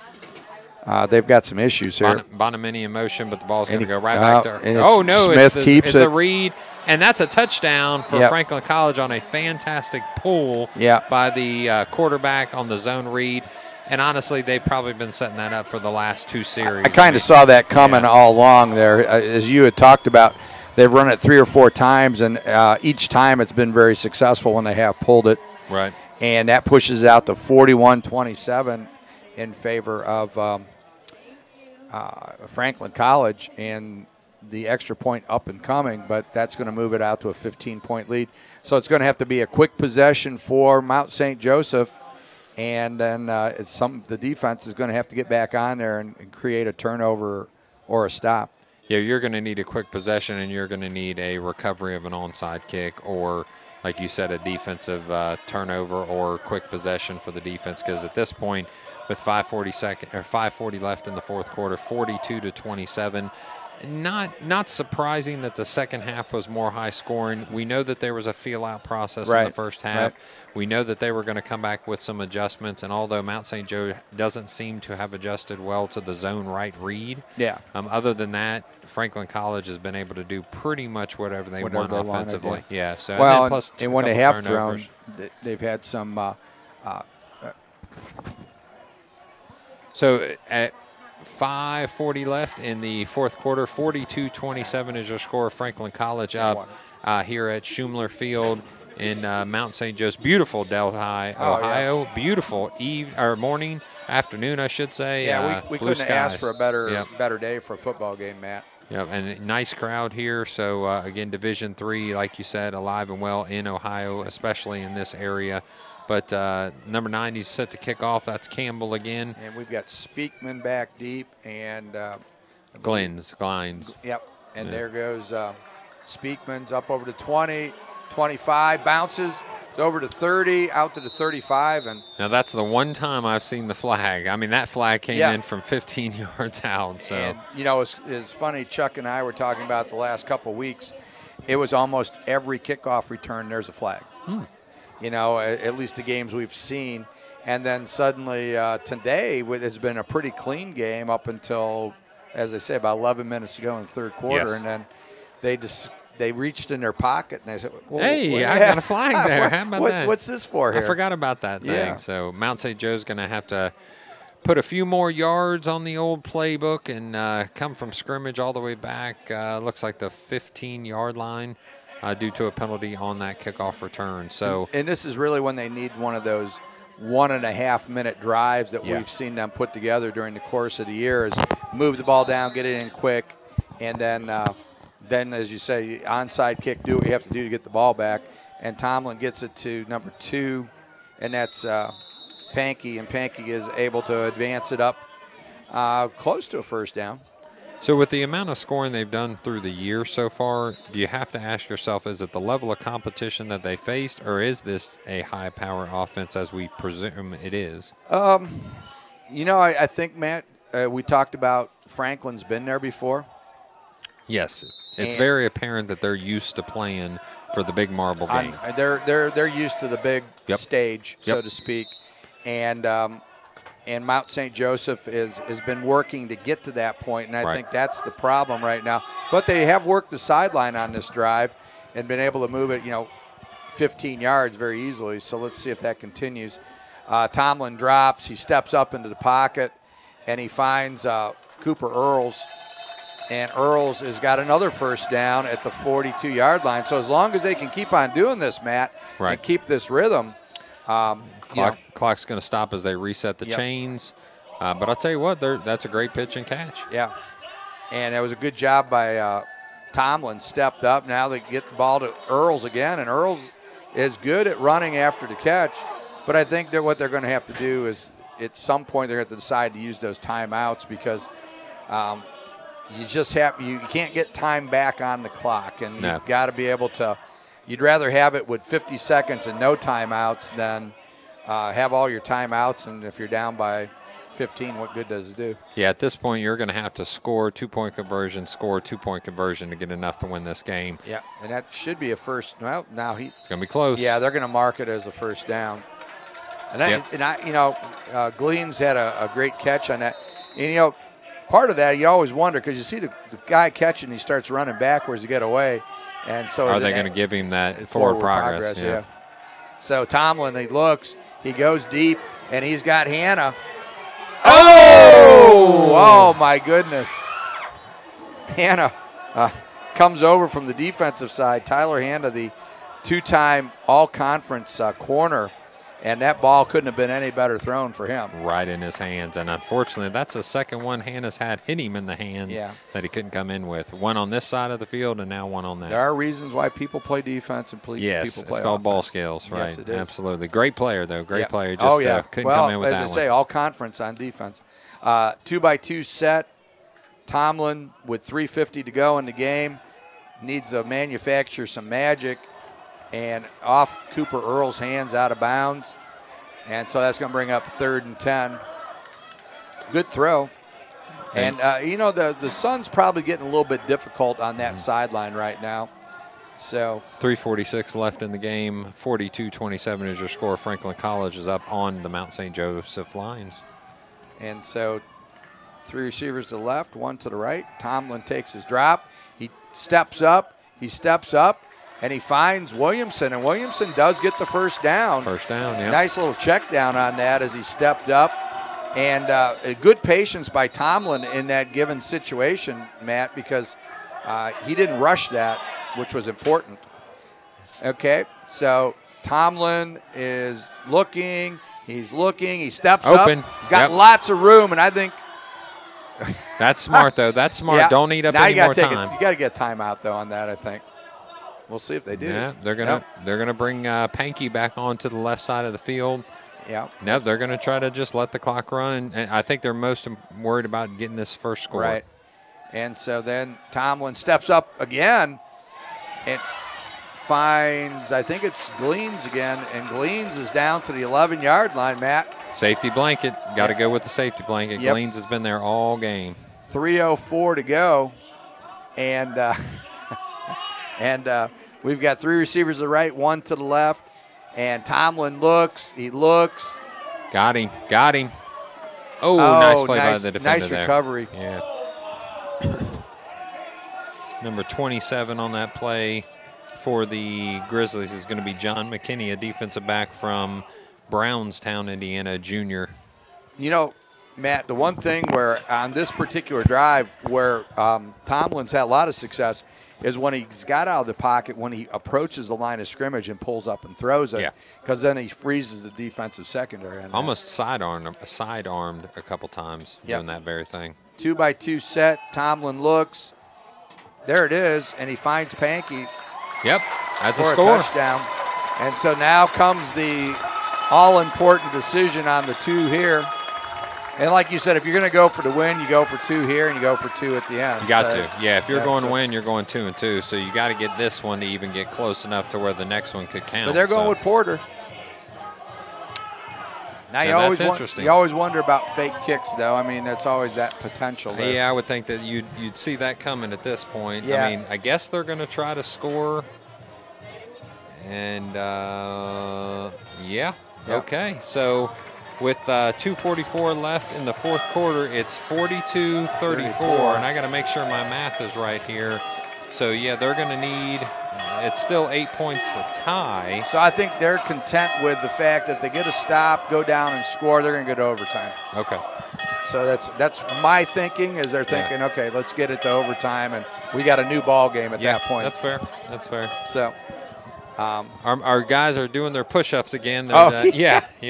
It's a good thing it's not slippery, Matt, because they're boom, boom, boom, boom, boom. That would be a hard way to go down those steps. I think we ought to impress our viewers. And, Bill, why don't you drop down and throw 34 of them out real quick to represent the Mount St. Joe score. Yeah, 34 years ago that might have happened. Maybe one a year. You've lost one a year since then. Right. Yeah. Mount St. Joe's going to set up for this kickoff with Franklin College. Again, I think this is where their experience comes in. Yeah. The big game mentality is nothing new to them. In fact, like you mentioned earlier in the game, the seniors have felt this probably 2 and 3 times already, if not more. So preparing for it looks like the hands team is on the field for the Franklin College Grizzlies. And it looks like we're going to get ready for an onside kick by the Mount St. Joseph Lions. It'll just be interesting to see what kind of kick they decide to use. And there's the bounce. Oh. Right to a Franklin Grizzly offensive player. That's number 8. That's Fleet. He's had a couple touchdowns and a kickoff return at this point. Yeah. So with 2:41 to go in the game, an 8-point lead for Franklin. And, boy, this is the defensive series for Mount St. Joseph because absolutely. They've got 3 timeouts. Theoretically, they could stop the clock and really have a lot of time when they get the ball back. It's got to be one set of downs and get off the field. Yes. It's got to. Yeah, at this point, you use your timeouts, and that's fine because you know they're going to run the ball. I wouldn't be surprised to have that zone read be done, but with the quarterback keeping it the last couple of times, you got to be a little more. And they've got a fullback in the backfield, too. But you know nice what? Play. I think that's our number 99, Harden. It is. Corey Harden is laying out senior. This is his chance for the to get championship. To the D3 playoffs. Absolutely. So he's going to stop that for no gain. Franklin College takes number 25 off the field, which 25 for them would be Ryan Spangler. I'm sorry, Austin Gruden. Austin Gruden is now off the field. So coming back with the 3-by-1 set with a running back behind him, which is going to be Earl. Braden Smith takes the handoff, gives it to Earl on the left side this time. Earl's able to find some daylight, though. That's a good 7-yard, 8-yard gain. Yeah. And so now, Okay, they take a timeout. Yeah, I was now. going to say, why even waste those last couple seconds? But they definitely called the timeout now. Yeah.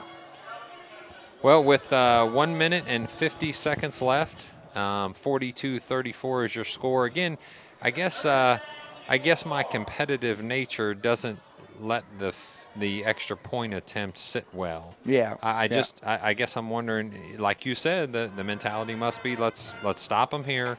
Let's go score. And let's get this game in overtime. And you hear a lot of people say on the road you play for the win, and at home you play for the tie, feeling that you got the momentum. Right. But I don't know.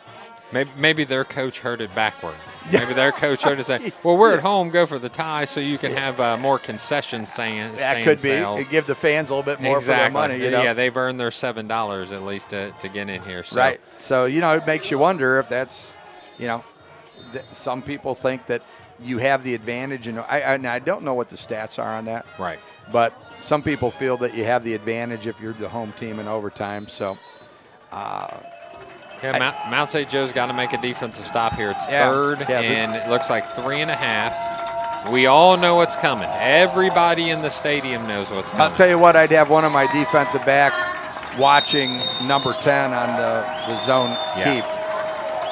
At this point, it's going to be zone right with potentially, it looks like a fullback lining up in the backfield with them on the pistol formation. Braden Smith takes the snap. It's going to be zone right. Oh, he's met in the hole. And it's going to be a yard short, man. It does look like about a yard short. So I will say that time it looked like they knew it was coming.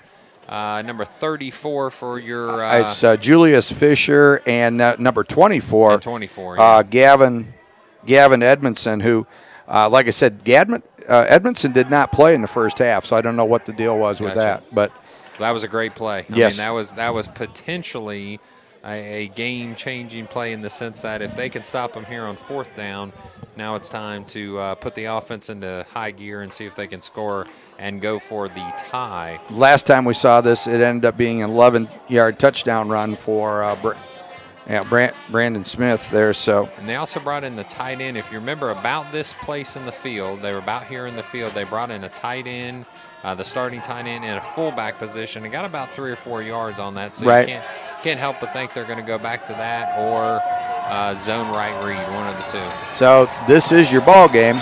Yeah, and the fans know it. The fans are up on their feet, stomping and clapping. They are excited about this. Absolutely. And this is the play. Braden Smith is under center this time. Your defensive line has got to go.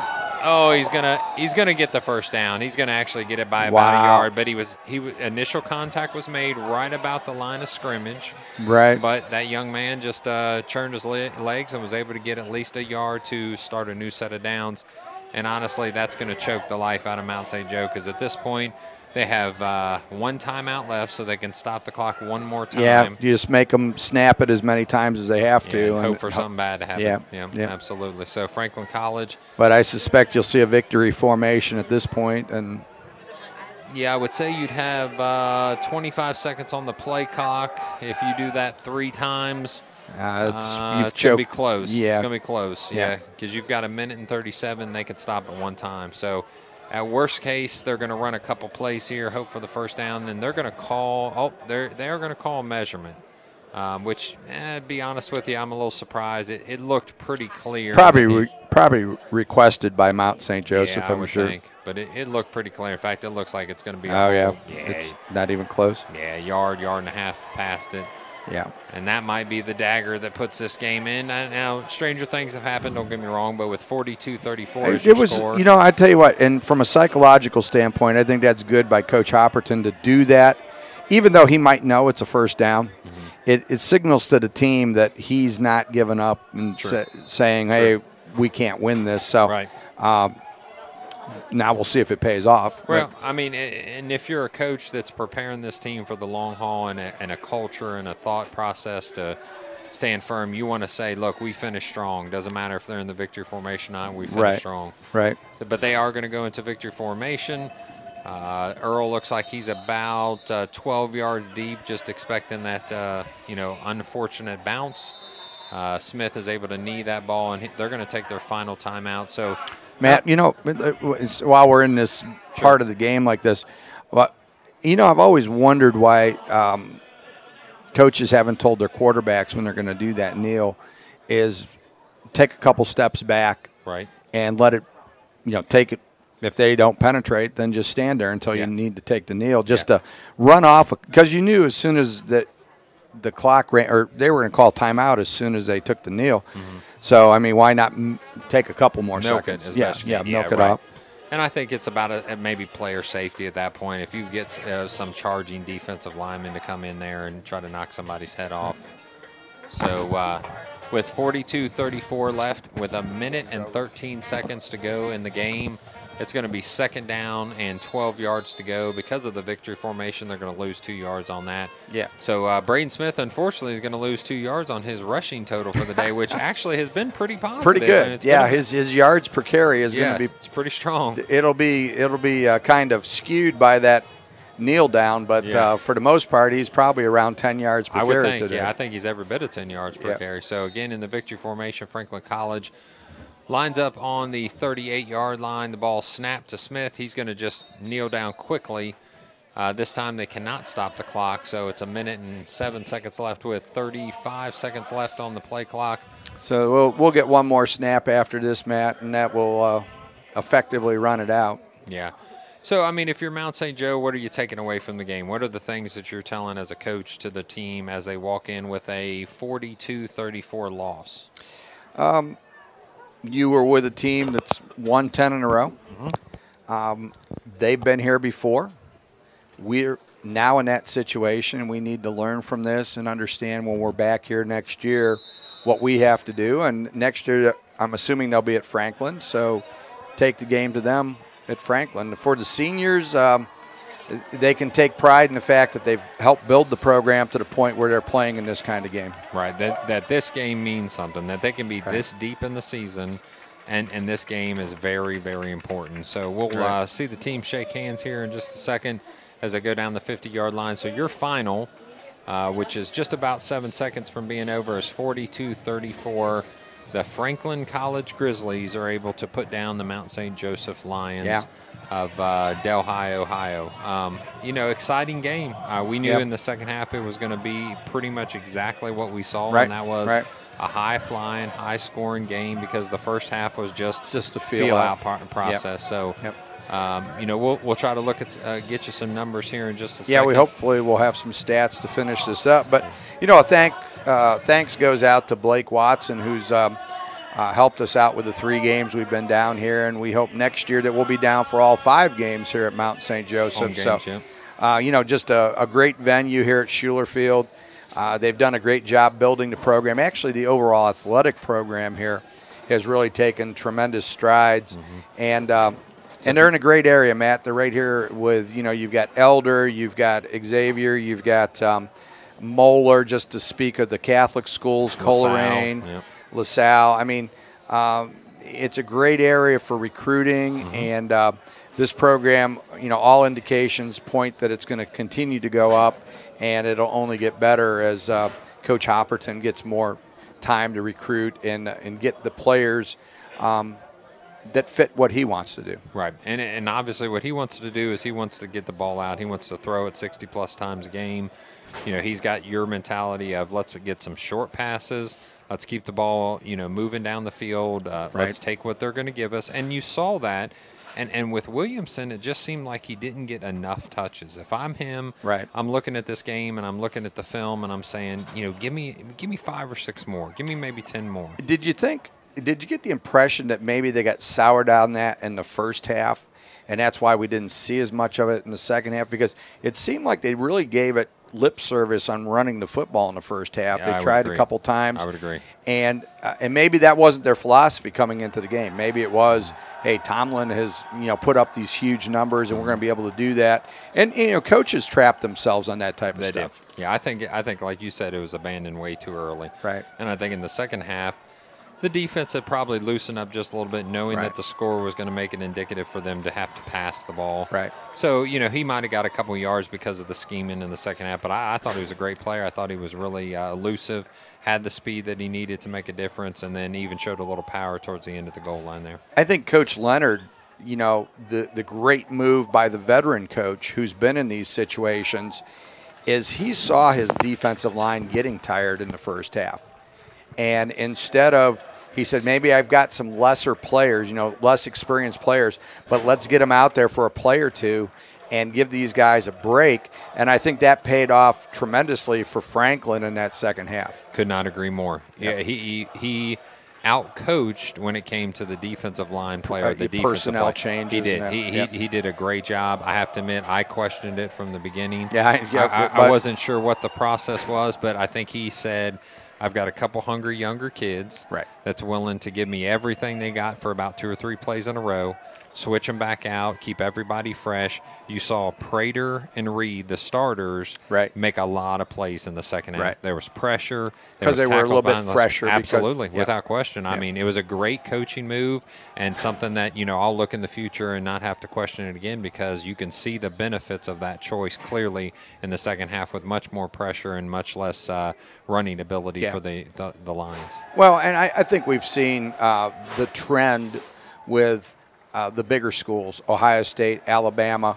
When Urban was down at Florida, beat Ohio State because he had 8 defensive linemen. Mm-hmm. And the Buckeyes had the big offensive line, and Urban just kept on rotating people in. Mm-hmm. And I think back then, 2008, whenever that might have been, we saw that trend start in college football and trickle down even to high school, where it was getting some kids in, give your guys a break, and you'll wear people out eventually. Yeah, and I think that's what Coach felt like he was going to be able to do that same thing here, and he saw his just fruits come. I mean, that's exactly what happened over probably about a quarter and a half period. They kept on moving in people in and out, and it wasn't just the D-line, it was also the defensive backfield. Right. So Alex Fry, who we really didn't call his name in the first half, we called his name 3 or 4 times for passes defended on the outside of the offense towards the sideline and the goal line inside the 20. He did a great job and was able to come in and create some momentum in the second half for the defensive backfield. So great coaching, and I think great coaching is due to the experience they've had. Like you said, the 10 championships game, that Coach Leonard in his 15th year is able to kind of show off his coaching prowess there, and definitely gave Mount St. Joe something that they weren't ready for or at times didn't prepare for. So great job by Coach Leonard, and hopefully that's something that they'll be able to take into the D3 playoffs as one of the 32 teams that's vying for a national championship. Yeah, and you hope, that at this point, I know they're hoping that they'll be able to move up the rankings and maybe get a home game if they can get into that, one of those top 4 positions in their league or in the region. So we will see what happens with that. But, Matt, I don't know that don't know if we're going to get stats or not. We had talked about some games earlier in the it's day. In my here we go. We got it. We can run this down here. Some of these will probably be close to being finals. In the Mountain East Conference, you've got Findlay. I believe that's a night game against Charleston University. Concord at West Virginia State. West Liberty at Glenville State. West Virginia Wesleyan at University of Virginia Wise. Urbana traveled to Cleveland today to play Notre Dame College, which that game lost some of its luster when Urbana got upset last week. That could have been for the championship potentially. And then Fairmont State is at Shepherd. In the Great Midwest Athletic Conference.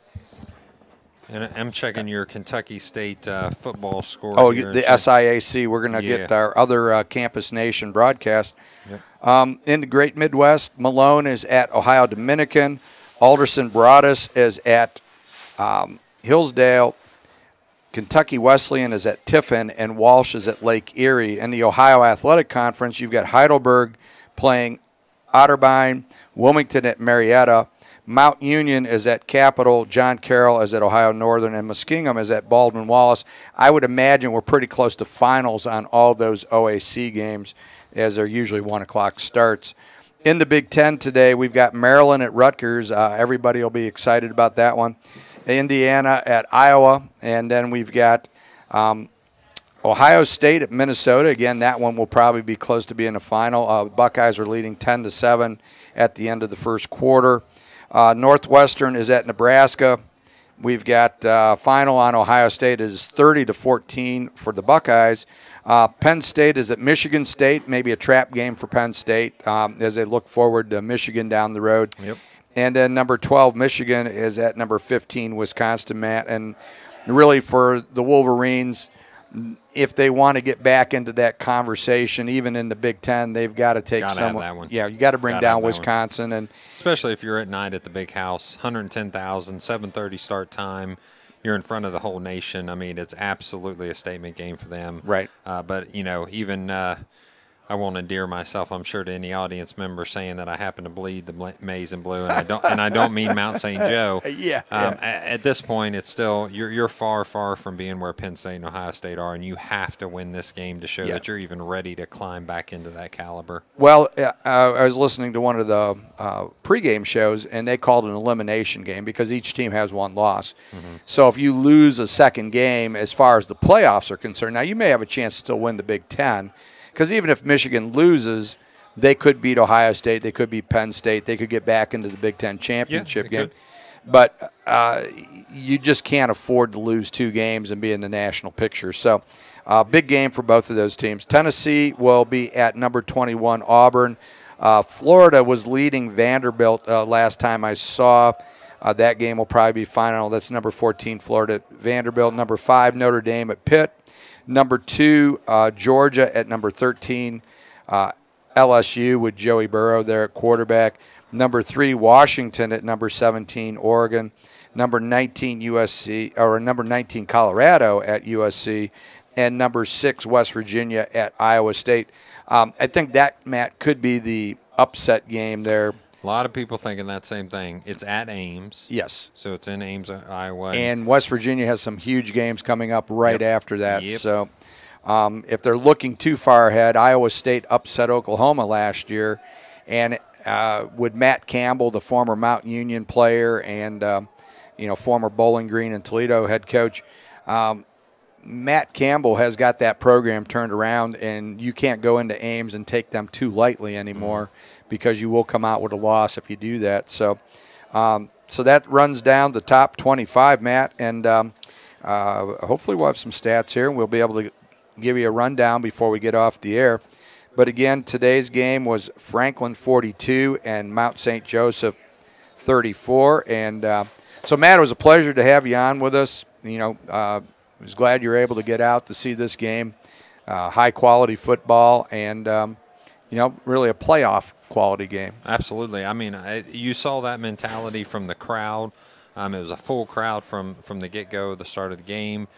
That feel-out process after the first half was what we expected, and then the second half they opened it up and just started scoring left and right, especially Franklin College. So, yeah, we saw kind of what we expected in the total game. I don't know, it was quite as high scoring as we had hoped to make it. No. We were calling in the 60s 65, possibly. 61 right, or something like that. Which wouldn't have been unheard of. But I think at this point we saw a good quality football game, Division III football, very strong in this area, very strong in this state. Yeah. And you can tell right away that these guys were ready to play from the opening kickoff. Yeah, and as I say, hopefully next year you'll see more Mount St. Joseph football here on Campus Nation as we build the network.